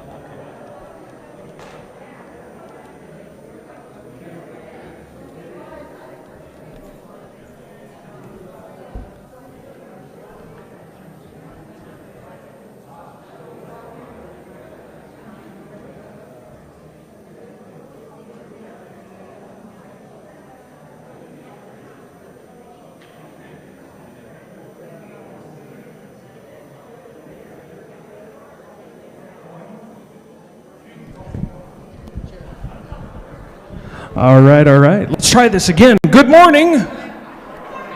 Come on. You know, as we're starting to bring everybody back in, because obviously we said 5 minutes. I know we were running a little bit long, but I certainly hope that you had a wonderful time in getting to know your candidates. I think they all did a fantastic job of expressing where they are and what they are for. But you know, one of the things that actually, I should probably wait for more people to come in, but there's a part of the Elgin community that I absolutely love. And so I'm sure that most of you have been in there at one time or another, but the Gail Borden Library, absolutely wonderful place. I sometimes wonder if they're thinking about me, because you see, I did a sermon series a little while ago, and one of the topics was we started talking about the death penalty and what the church and the Bible says about the death penalty. And so I checked out a whole bunch of books on the death penalty. And so I wondered if they started going, wait a minute, what's going on here? And then, of course, the next week I went in and I had to ask the librarian for some books, because I said, I need some books on paranoia. And so I wondered about that, but then I know that they had a really good sense of humor, because the librarian turned to me and she said, "They're behind you." It is so good to have this here at Journey of Hope and have all of your candidates here as they discuss all of the topics that you are really looking forward to. And so right now it looks like we do have our candidates back. I don't know, it looks like they're pointing and doing all kinds of things, making some last minute adjustments. But I think they had a coin toss just a minute ago to find out who's going to go first. But we are back, so what I'm going to do is I'm going to turn this over to Chuck Kaiser, who is going to moderate this portion of your night. But I do encourage you to hang out, because one of our sponsors is the Elgin Public House. And Elgin Public House at some point here in the near future is going to show up, and they're going to bring some wonderful refreshments for you. And so I encourage you to stay afterwards so that you can go over, have those refreshments, but also more importantly, have more conversations with all of your candidates to make sure that you get your questions answered. So right now I'm going to turn it over to Chuck Kaiser to lead us through the rest of the evening. Chuck, it's all yours. Excellent. Good evening. Good evening, everyone. Glad you're all here. This is an important event, of course, that we're glad to be able to present for you as a community service. This is going to be a slightly different session than what we just had. Now, I find it kind of ironic. I was the one running the timer for the previous session, and there is no timer this time. So we're going to just have, this is going to be a discussion as much as possible. We'll want to try and have people move ahead so that we'll have time for the break at the end. But again, this is a discussion. These are two men who both want your votes. They're both qualified, good men, I can say. They've always been nice to me over the years. And but we do need to find out, or you as voters need to find out where they stand on various issues. So to that end, we did a scissors, paper, rock at the beginning to decide who would start off. So again, let me just say a couple of background things. We won't be timing anything other than there is a question which I submitted to the candidates in advance. We'll try and aim it at 5 minutes, but no timer. We'll just let you try and manage your time appropriately. We'll take as many questions as we can from the floor. So again, if you're brief, that will help that issue. And if you're longer, well, we'll just have fewer questions. Okay, and again, the big thing is we'll be watching for the clock, and I'll be directing wherever we're at to move to the closing question and then closing statements based on the clock. So, with no further ado, I'd like to introduce Mayor Dave Captain to make his opening statement. Okay, can everybody hear me well? I'm Dave Captain, Mayor of the City of Elgin. I've been mayor for 12 years. Lifelong Elgin resident, 75 years. Born and raised here. Went through public schools here, all the way from Garfield Grade School through Elgin Community College, and I went on to Bradley University. I was served on the Planning Commission for 6 years, served as a council member for 6 years, and been mayor for 12 years. During my time before that, I did a number of things. I was head of the president of my neighborhood association and helped form that association, became involved with other neighborhood associations, and we formed a group, an umbrella group called the Elgin Community Network that helped bring educational programs to the city of Elgin. I served a couple years as a chairman of the Neighborhood Housing Services of Fox Valley. I served on the board for the Neighborhood Housing Services of Chicago, and enjoyed doing that kind of work, bringing people quality and for a home and a quality rental space. I think it's important. My vision here for the city of Elgin in the next 4 years is we do need to provide a better system of communication. We need to communicate with our residents a little bit better than we have. One disappointing thing to me, and I'll use that as an example, is that we looked at an opportunity to provide solar energy for people at a low cost called community solar, and the response has not been very good. I think we needed to do a better job of getting the information out on how something like that works, and I really believe in communication between the government and the residents and government. So I believe in putting together a task force, getting community input, and how we use that input, it becomes up to the city council and city staff. But it's important for us to have that input to help us make our decisions. I'll turn over to Mr. Dixon. Good evening, everyone. Thank you, Mr. Kaiser. Journey of Hope, I appreciate you guys welcoming us this evening. My name is Corey Dixon, and I'm running to be your next mayor. I currently serve on Elgin City Council. I was born and raised here in Elgin. I was born at Sherman Hospital. I attended U46 schools. I graduated from Elgin High after attending Larkin, so I've been on both sides of the river, east and west side. And I'm not saying that for your votes, but if you got them, I'll take them. All right. From there, I went on to college. I got a business management degree, and then also a master's in public administration with a concentration of government. While I was off at college, I started volunteering at the Boys and Girls Club, and that's when I first caught the bug of service to others. Fast forward, after college, I began volunteering right here in my community. I started serving on different boards and commissions. Some of those boards I still serve on, being Greater Family Health, Food for Greater Elgin. I serve on a number of other different boards boards, commissions too as well. I started off with the Image Advisory Commission and then also the Planning and Zoning Commission. And after serving on there for about 6 years, I ran for city council in 2016, and in 2017, I was elected to city council. And so I've been on city council now for almost 6 years, come this April. I'm married, and I have, me and my wife, we have 3 beautiful children. They're all at home with the dog. I think the dog is probably babysitting them, and it's a great home life, and so I appreciate my wife Janelle and everything that she does here in the community too as well. My 9-to-5 job, I actually worked for the Kane County Sheriff's Department.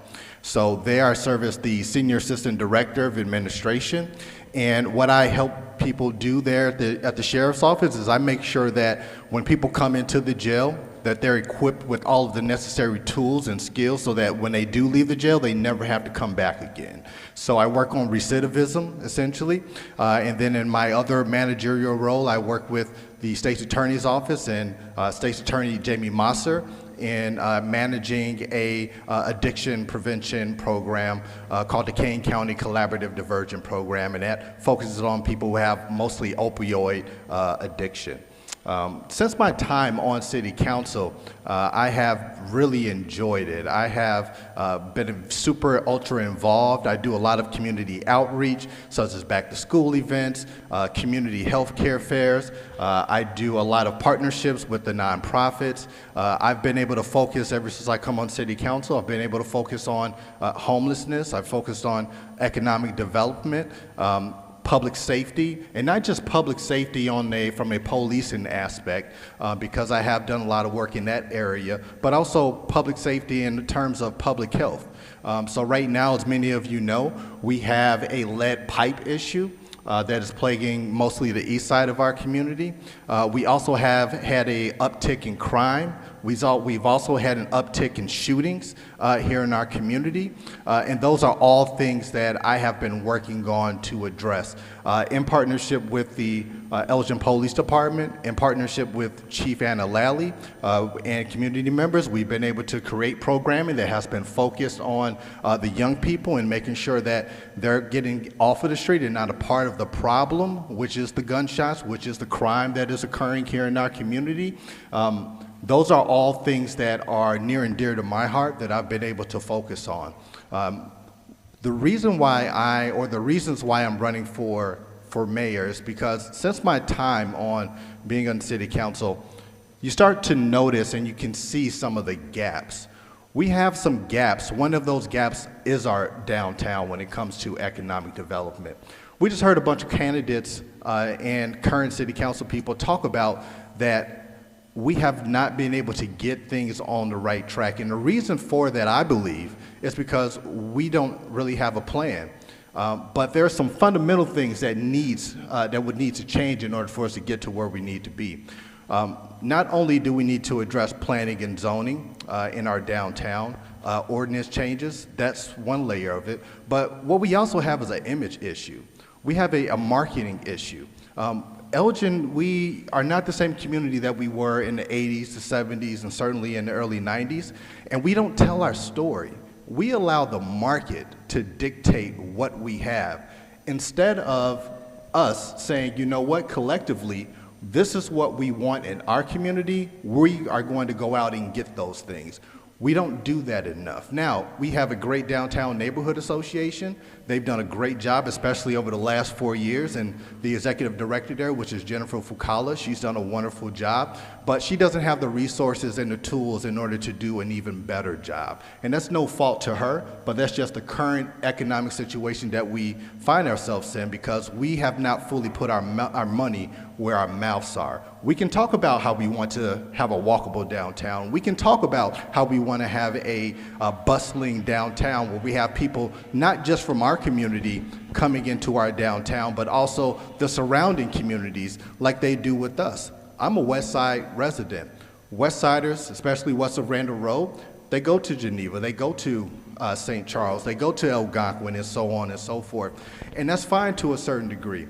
But as was pointed out, over $200+ million a year is leaving our community because we're not providing the amenities that a city should actually have in our downtown. So until we correct the basic fundamental things in our downtown, when it comes to the marketing, when it comes to changing our image and telling people who we want and being the go-getters that I believe that we are as a city, and going out there and attracting and retaining the businesses that we want here in this community, we're going to talk about this every single election cycle.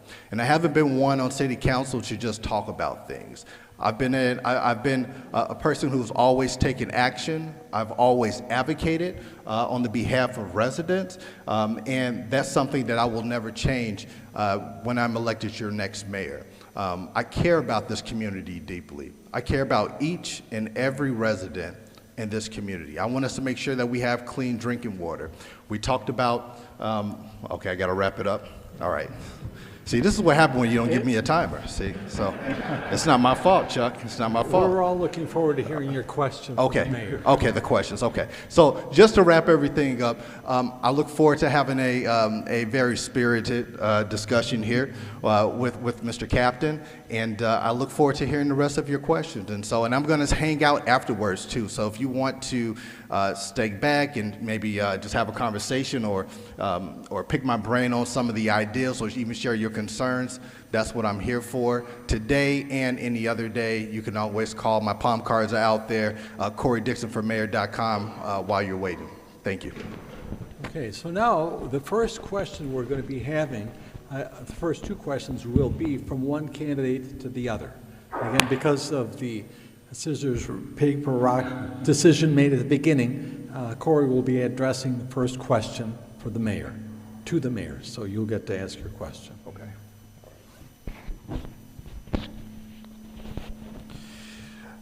Mr. Captain,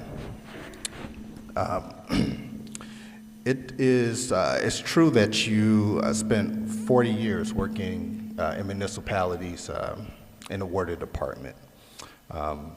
After being part of the water department for 40 years and retiring, you would continue your service on boards and commissions here in the city.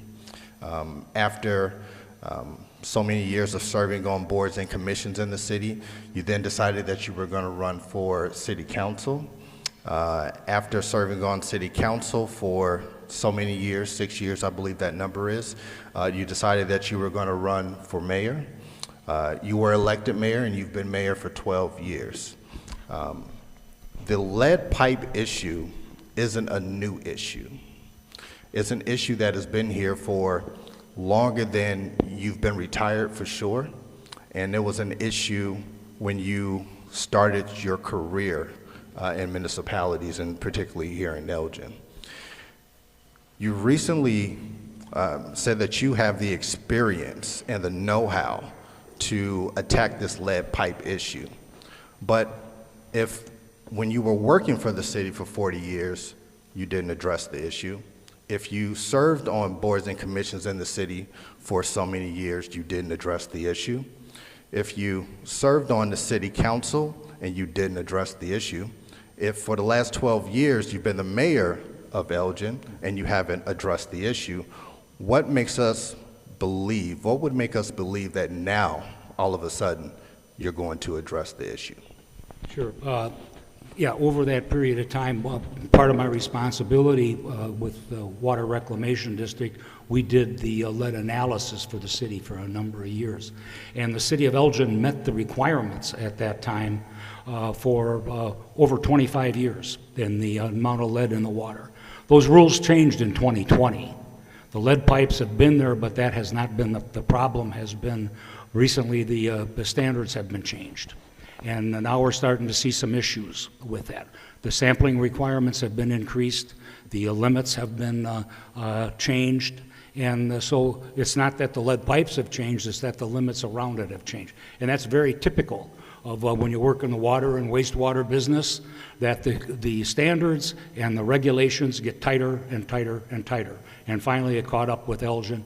A lot of this was a reaction from the incidents in Flint, Michigan, When they had some problems, it increased scrutiny and created a little bit tighter scrutiny for everybody. We're not the only city that has that problem. There's every older city in the, just about in the Midwest has the same problem. And nobody did a bad job of treating the water. We treated it to what the requirements were at that time and met those requirements. But now those requirements have gotten tighter. And it's going to be a challenge for us. Why do I think I can do the best job of it? Because I did that job for 30 years to meet those requirements. We have to go back. We're going to have to take a look at our water, after our source water. We're going to have to take a look at the lead pipes that are here, take a look at what different communities are going to be doing. We see lead not just in from the lead pipes. There's lead in solder, in different piping. There's lead in galvanized piping, and we're seeing those kind of things now manifest itself, and that is not unusual to see that happen. Standards change, and when I started doing this business in 1974, there were things that we didn't even look for that are now manifesting themselves and becoming issues. The Illinois, the US EPA just today set out a set of standards that we're going to have to meet and are going to cause us problems again. They're for the forever chemicals. They were not an issue for us 5 years ago or 3 years ago. They're an issue today. And the city of Elgin is going to have to meet those requirements. So we have to change our treatment process to be able to meet those requirements and upgrade the way that we treat our water to do that. That is part of an ongoing process for a public utility and a water supply in our current age of environmental toxins. Just for people's edification, forever chemicals are us. It's Teflon. It's in the anti-fire resistant parts of your clothes.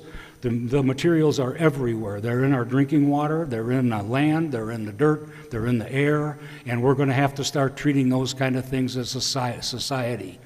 4 years ago, you never heard of them.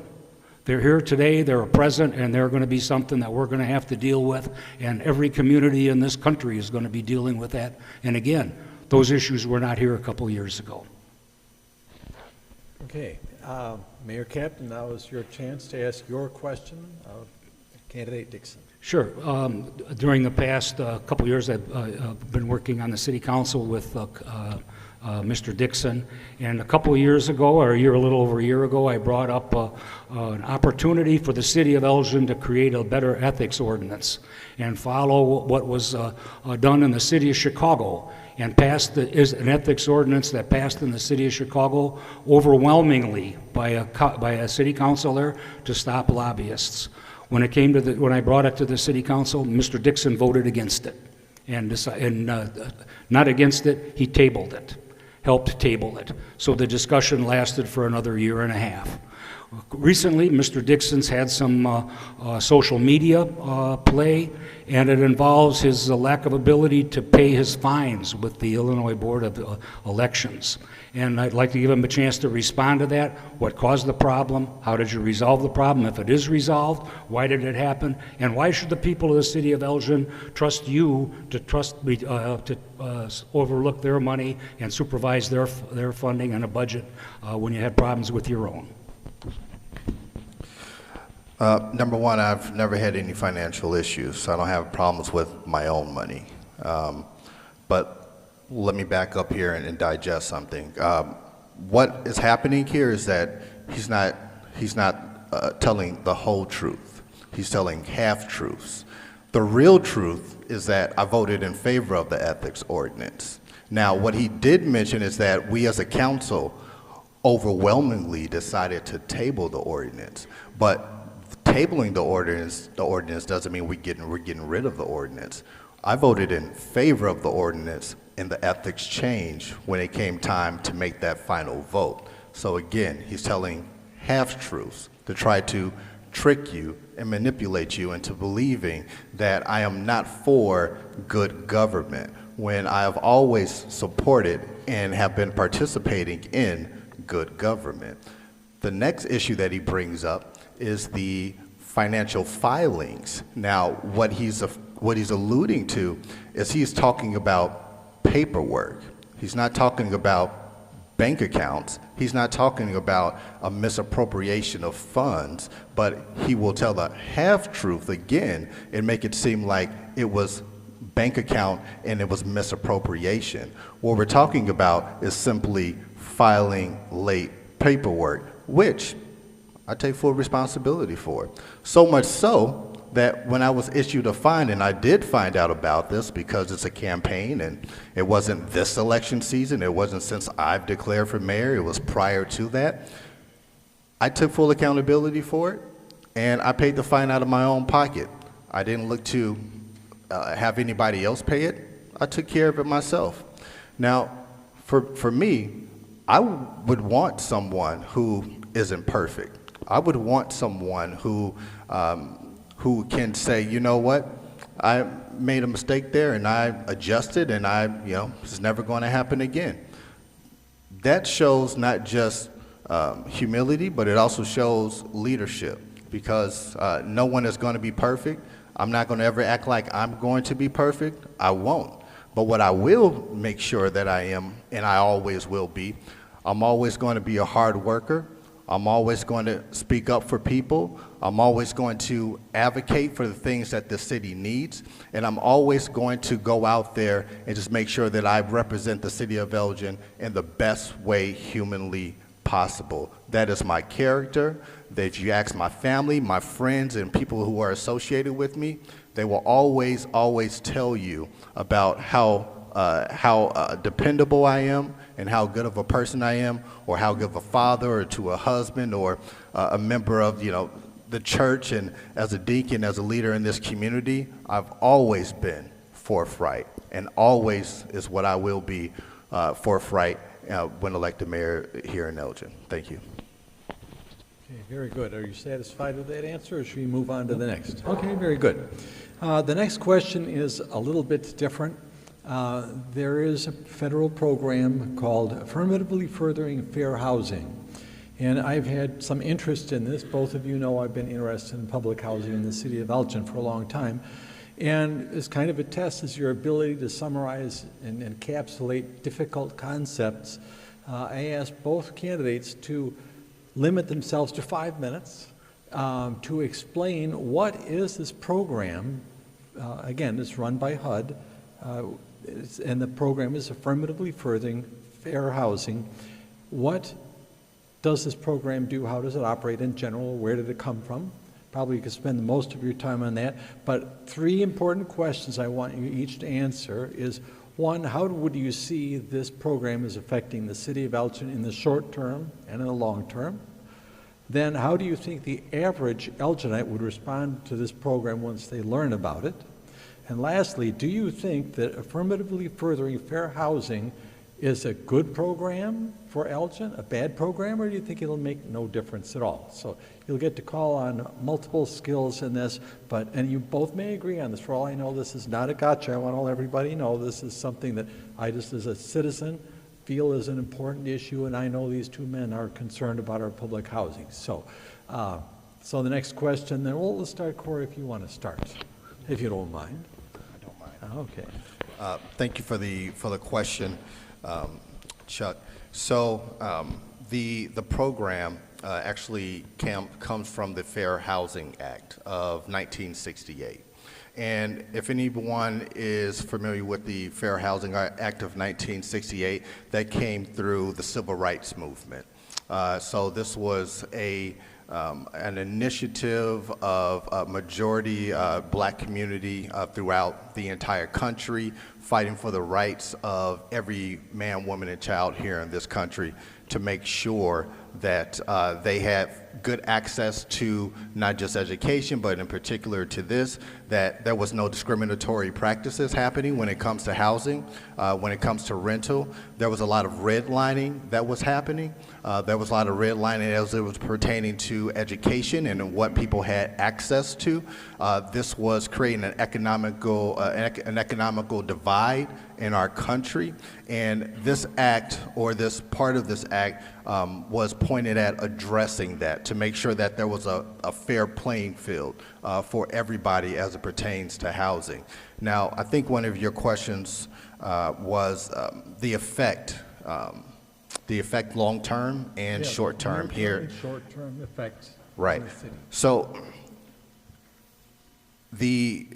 this actually happened in a couple of different ways. So this was actually on the books a few years ago during the Obama administration. It actually was already there. When Trump came into office, it was gutted. And then when Biden was elected, he has reestablished it.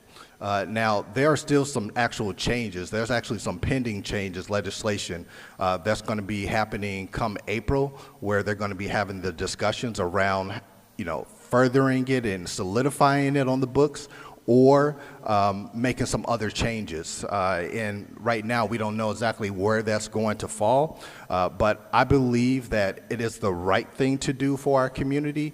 One of the topics of conversation here just this evening was affordable housing.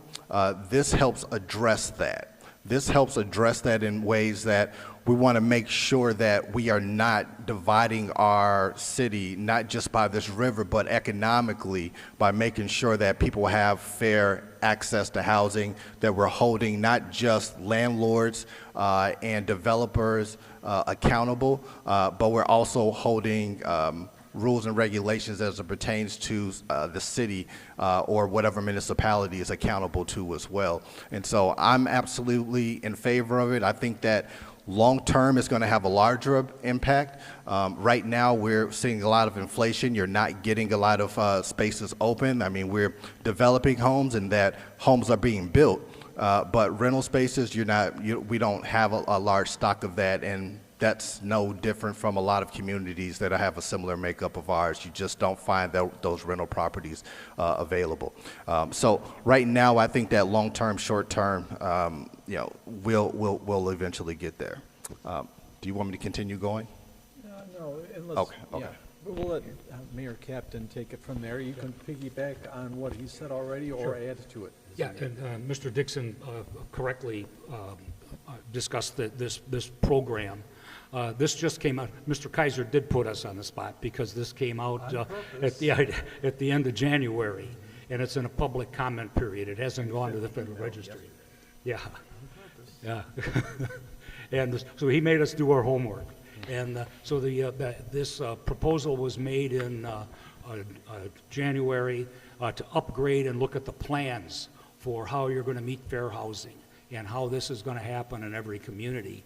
And the city of Elgin, the city of Aurora, and the Kane County put together a plan in 2010 as to how we're going to meet housing requirements in Kane County. And we've been following that. Elgin has a plan that we upgraded from 2020. I believe it's 2020 and going to end in 2024. So we have a plan in Elgin how we're going to meet those requirements.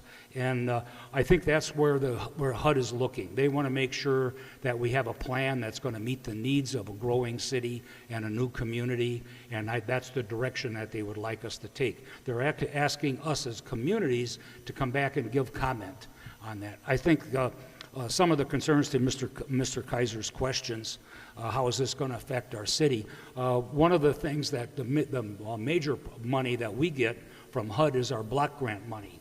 And one of the issues here for me, I was on the committee and worked with Bob Gilliam, and we appropriated this money that came from HUD, and we spread it out amongst not-for-profits and doing street repairs in at-risk neighborhoods, helping build housing and providing loans for not-for-profits to help weather some of the things that they needed, but they have to be focused on poorer neighborhoods and minority neighborhoods as well.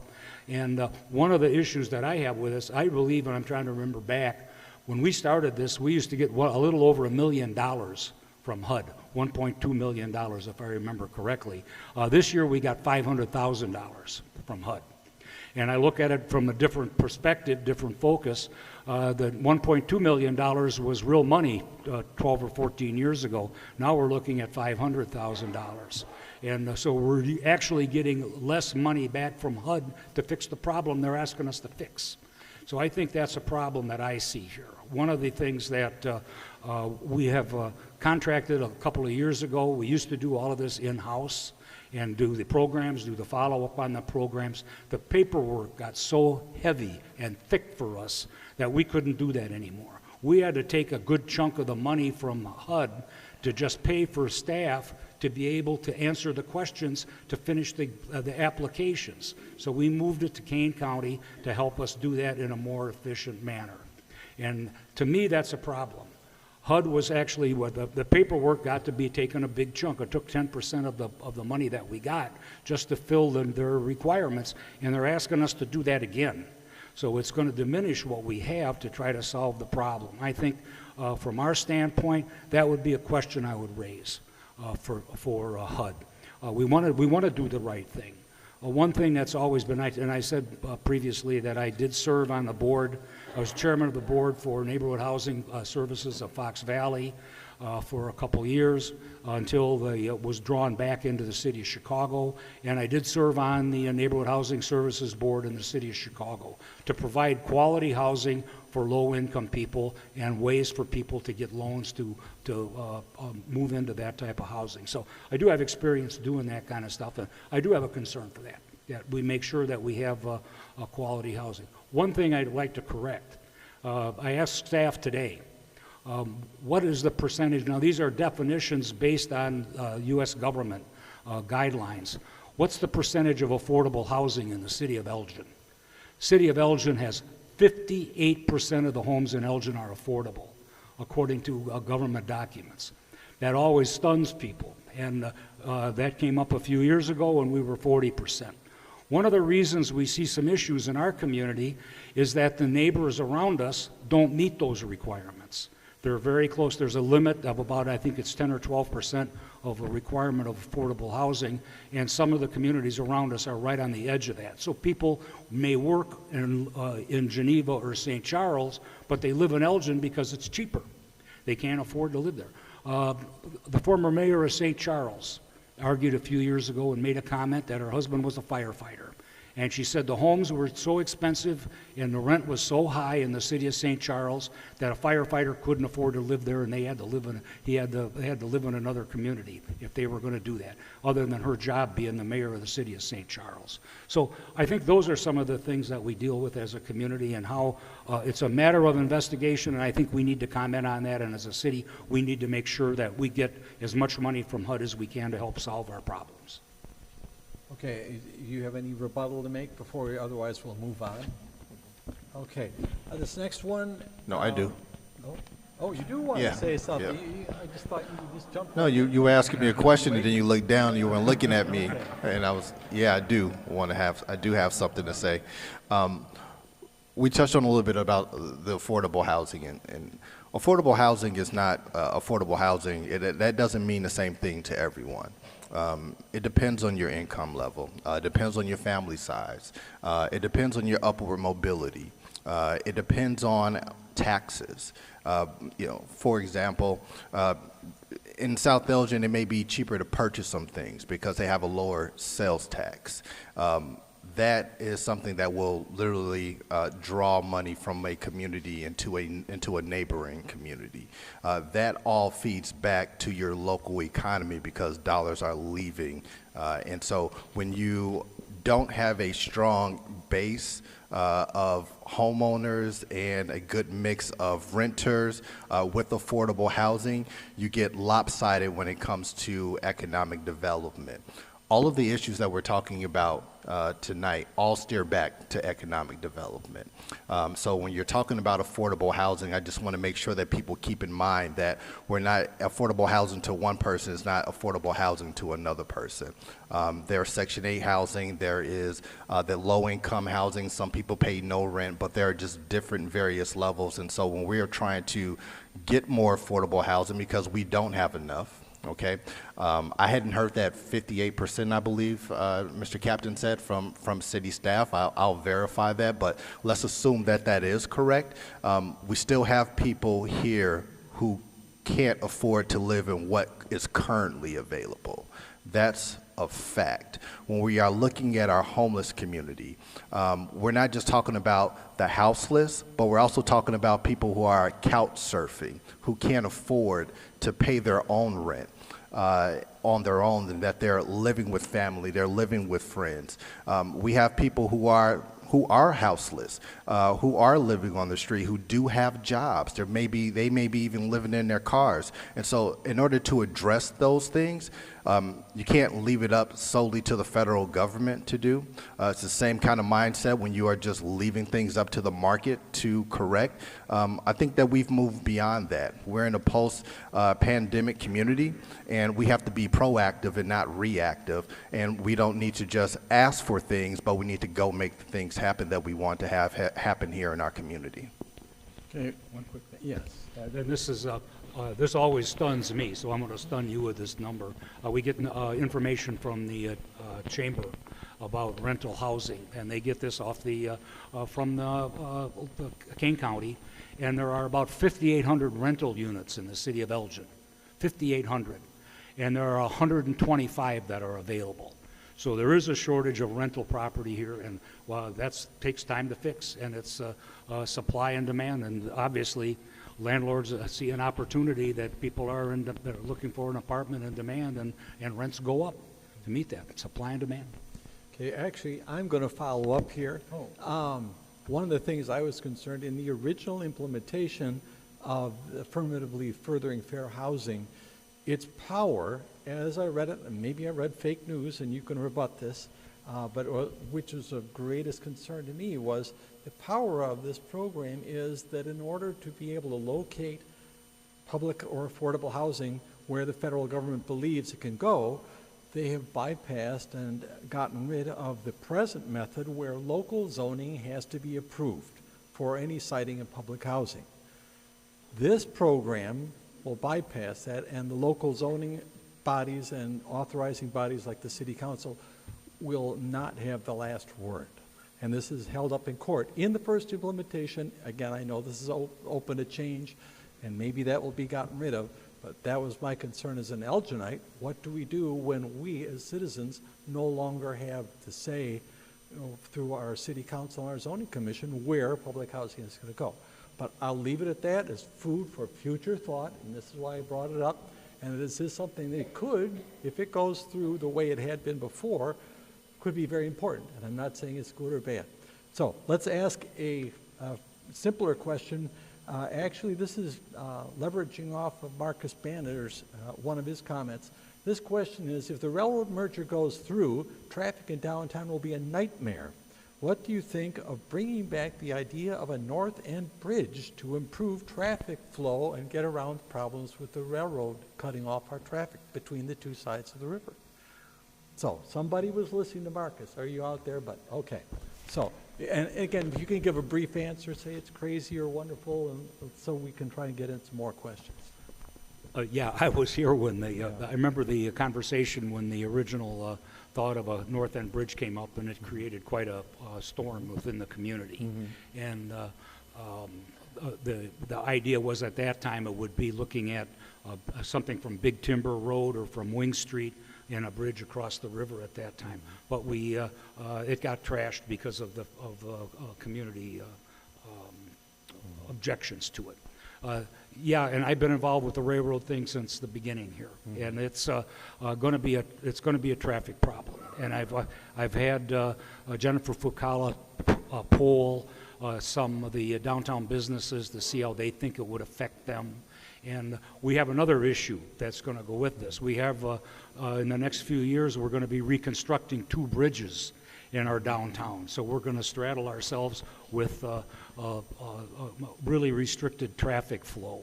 And I asked how it's going to impact businesses, and I think it's going to make business downtown very, very difficult. And the railroad thing is moving forward. Hopefully we've created a little bit of a stir about the issue that happened in Ohio, and the transportation secretary now has stated that they're taking a closer look at mergers, and so there may be some effort here to forestall this thing, or at least take a closer look at it. But One of the issues, I did an interview with an organization that represents the railway unions, and there are concerns here about safety. And from our being a preventative thing, maybe we should be looking at safety as part of this as well and see some upgrades in safety. If it's going to come through, we're going to make it be as safe as it can. But the North End Bridge certainly would be a interesting discussion to have. Again, I think it's probably been 25 years ago that was first brought up. 30. Oh, Yeah, exactly. I believe it was even at the time when the toll road was just getting turned into a freeway, supposed freeway. Yeah. Corey, your Yeah, answer. yeah, thank you. Yeah, I remember when that conversation was happening about the North End Bridge. It did cause quite a stir. That was years ago now. I don't think that same community that was standing up saying we don't want that bridge coming through our community, I don't think anything there has changed. But what I will say, what I believe is missing in this conversation when it comes to this, to the whole merger portion of it, is that 99.9% of trains that go through communities don't have any accidents. It's when it does occur how detrimental it is. So what happened in Palestine, Ohio, the reason why it's such a big issue is because of the effect that it's had on that community because of the chemicals that were being trafficked through that community. So for me, the way I think about it is, instead of saying, well, we don't, thinking about it from more of a traffic issue, we have to think about it from a public health side of the equation. We have to talk about making sure that when they are coming through communities, that they are registering with those communities and let them know what chemicals are coming through the community. In addition to that, we also have to look at the possibility of arguing against these chemicals ever being able to be traveled across the river, any body of water that people are using as a drinking source.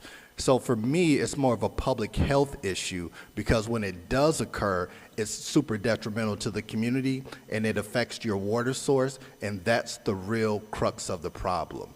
The problem is not the accident, the problem is the effect of the accident. So if we're going to argue, let's argue up, let's get ahead of what's going to happen, because as you heard from the rest of the panel today, they don't believe that we can stop it. I believe that we can stop it with the right arguments, with the right approach. But again, we have to work together to get that done and talk about the issues that really hit home, which is this is a public health issue. Okay, great. Actually, we are now up against a time limit, and this is a public service event, and I have easily 15 more questions sitting here from the audience. And what I would like to ask is, this is driven by you. We could either move to closing statements now, or I could take 2 more questions and ask for a quick answer, and then move from there. So wave your hands if you want. 2 more quick, 1 and then close. Okay. Is everyone okay with that? Okay. Okay. Well, we'll do fast, and then we'll move to the closing. Okay. No. So the first question is, somebody has asked, if COVID comes back again in a strong fashion and the governor were to shut things down in especially our downtown area, and I'm guessing they're meaning the restaurants, but it could be everything, how would you work with our local restaurants this time around to stay open and avoid their financial ruin? And did you help, either of you help our downtown restaurants stay open and without being afraid of being slammed by the governor? I mean, this is little. So if you can briefly address that. I'll take that first. You could go first. Sure. Okay. Well, number one, COVID is still here. It hasn't gone anywhere. It has mutated. It's not as, I'm going to say, potent as it was when it first came onto the scene. A lot more people are vaccinated. A lot more people are aware, and they understand that. But, Corey, if it did get bad, and if the governor did shut things down, my question and concern is, if this happens, are you going to be willing to go to bat for, again, interpreting this, for our downtown businesses? Long story short, yeah. Yes. Okay. Yes, but it's a public health issue. Now that we know more, we can do better with the information that we have. So I absolutely would be in support of businesses staying open, restaurants especially. I was in support of it the first time when it hit. As a matter of fact, me and my wife, we had so much Kubo sushi, I didn't ever want to come down that street again. You know, Okay. I stayed coming to Kubo sushi and all the other restaurants that was downtown. So. Okay, so if we can let Mayor Captain answer. Number one task and number one duty of the mayor of the city of Elgin is to make sure the residents are safe. And if that includes making sure that restaurants meet certain requirements, that would be what would happen. I want to make sure the residents are safe. We had a masking ordinance. People didn't want to use masks, but it's a thing that we have a public health department. We have the State Department of Public Health. We have Kane County. Those people guided us the last time, and the mayor has to make sure that the residents are safe. Okay, excellent. Now, this one I think could be fast. What do you think about the city imposing a single-use bag fee on our grocery bags? That's going to be up for discussion here very shortly, and we're getting, they're making a proposal. I'm looking forward to seeing what the final document's going to be. It's going to go on and been vetted through some of the businesses. I understand they're upset. I need more information to see how that's going to work. And I think that superficially it sounds like a good thing, but we have to look at like I said, I always look at things like a Rubik's Cube. I turn it around and look at both sides. So there are two sides to this, and I want to hear both sides. Okay, Corey. I definitely want to hear both sides of this equation, but I've also have done the research. I've also have looked at other communities to see what they're doing, because we can't be so insular that we're just looking at what Elgin is doing. Where I stand right now, I think it is a good idea to have it to have this ordinance in place, but I think that there's also room for the conversations that need to occur in order for us to bring this home, and I believe that we will as a community, but we have to involve our business community in order to execute it and get it done, and making sure that it's what I like to call Elgin-fied. It works for our community versus what is happening in other communities, but in looking at other communities where this does exist, it has been beneficial to communities. Now, we talk about sustainability a whole lot. We have our Sustainability Commission. They do a lot of great work. We passed a resolution a couple of years ago on sustainability that we have not implemented, and this is one of our opportunities to begin working on that sustainability resolution that we did vote on and all approve almost 2 years ago. So again, we have to stop talking about things and make action and get things done. Okay, excellent. So now if we can move to closing statements. Corey, you want to go first? And again, if we can make this briefer, because we were hoping to end like a minute ago. So. I'll make it brief as possible. In a minute. Aim yourself in a minute. I'll make it as brief as I possibly can. Elgin, I love our community. I love both sides of the river. I love all of the people here in Elgin. I decided to settle my life here in Elgin after living here, my wife, my kids, and there's no place I'd rather be.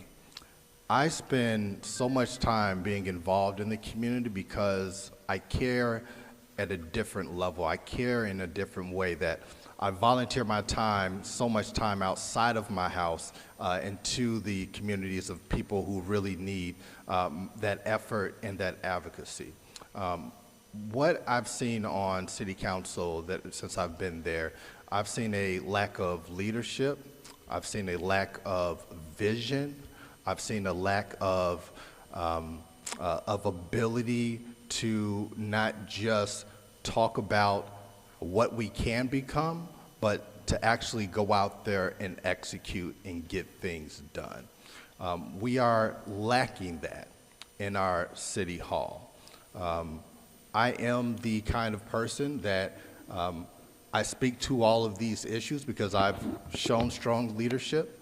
I've been able to work with my councils, with my city council colleagues, that is, with city staff, with our various departments, with our community, with our social service agencies, with our church community, it doesn't matter. I've always been the kind of person who can work collaboratively with anybody, and I don't believe that in this community, as diverse as it is, that we lack anything. We have everything that we need in this community to take us to the next level. And what is going to happen, what needs to happen in order for us to get there, is that we have to come together, make a plan, and go out there and execute to bring back the things that we want here. We are now the 6th largest city in the community, in the state of Illinois. We have I-90, we have a great PACE busing system. We have the Elgin Chamber of Commerce, who does a great job with economic development citywide. We have the Downtown Neighborhood Association that does a great job in our downtown. We have Explore Elgin Area. They do a great job with getting businesses here and large events. We have a great police department, the Elgin Police Department, and it doesn't mean that they're perfect, but we're certainly headed in the right direction. And I believe that I have the energy, I believe that I have the know-how, I believe that I have also the experience to get us to the next level. And that's why I'm running to be your next mayor. Thank you.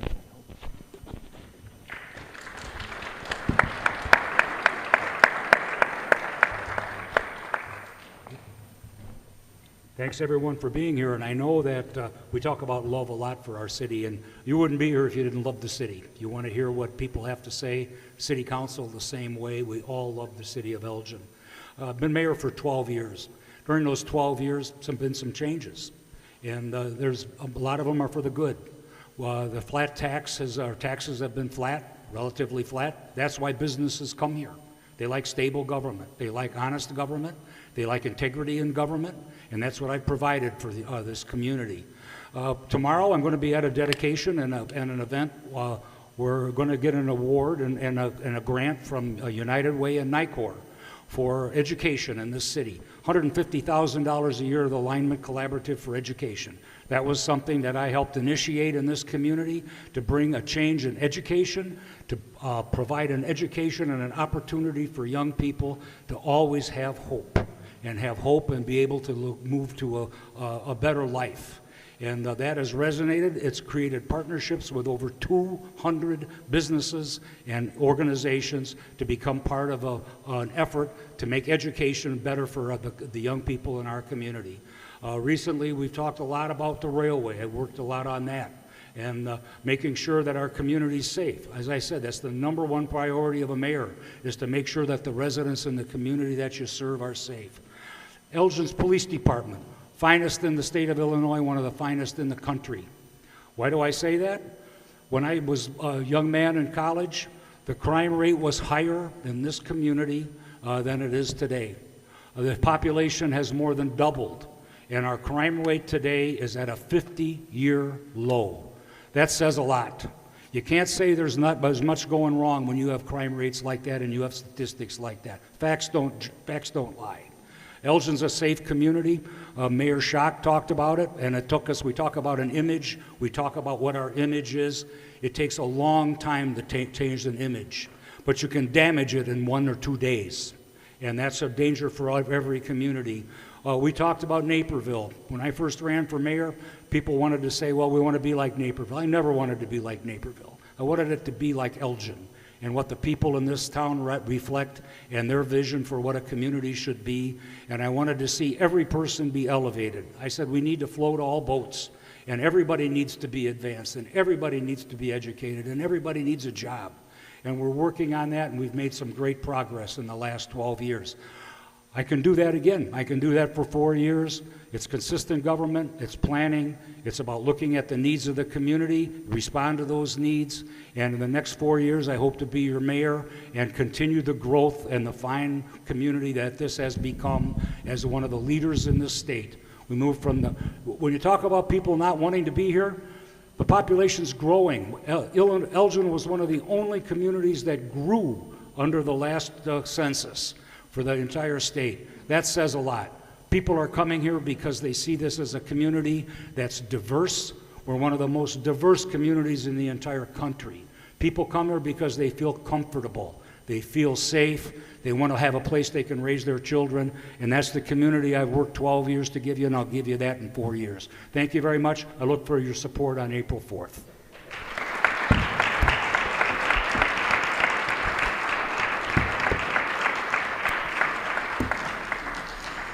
Well, thanks everybody for coming tonight.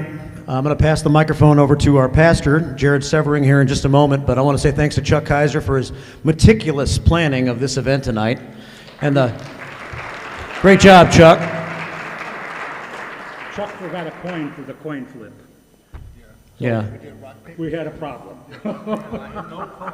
The 250 emails I've received in the last couple of weeks from Chuck Kaiser planning for tonight's event. So thanks, Chuck. Thanks to Bill Wurst and to others who have helped the event tonight. Thanks for the pastor for letting us put this on here at Journey of Hope Church. And we're going to wrap up the broadcast on the radio station, WRMN AM 1410 and 96.7 FM tonight. Thanks for listening on the radio. We had Facebook issues on the radio station tonight, but if you want to go back and view this, it will be archived, right, on the Journey of Hope Facebook page. So Journey of Hope's got their own Facebook page. Their Facebook went off without a hitch tonight, and it'll be available if you want to watch it again tomorrow or in the future. So thanks, Mayor Captain. Thanks, Corey Dixon. And thanks to our sponsors, Corcom, We Connect You. They stepped up and were a sponsor of tonight's broadcast on the radio. The Elgin Public House will be serving you in just a moment. Great foods in the other room. And Senior Services Associates, they provided the great decorations for the room here tonight. So thanks for accepting the invitation and coming tonight. Now I'm going to bring on Pastor. Thanks, Mark. Once again, thank you so much for coming out to Journey of Hope for this wonderful candidate forum. I certainly hope that you were informed by all of the candidates, and so now you know exactly who you're going to vote for. You're going to go out there and get out there, and then you're going to invite other people to get out there and vote, right? So we're going to get all that taken care of. But yes, we're going to leave from here. We're going to go right through these doors, right through another set of double doors on the other side of the hallway, because Elgin Public House has supplied a whole lot of food out there, and so I hope you're hungry. I know it might be a little late, but that's all right. You can still eat. But certainly the other thing I want to do is I want to thank all the Journey of Hope volunteers that have been here helping us and guiding us and serving food and everything else, so you'll see them over there as well. Yes, so thank you for showing up here for this candidate forum. I hope you have a wonderful evening, and we'll see you again real soon. Can I get a picture of the two of you standing together? Sure. I mean, that's for me. Maybe the church newsletter. We'll okay. Look at it.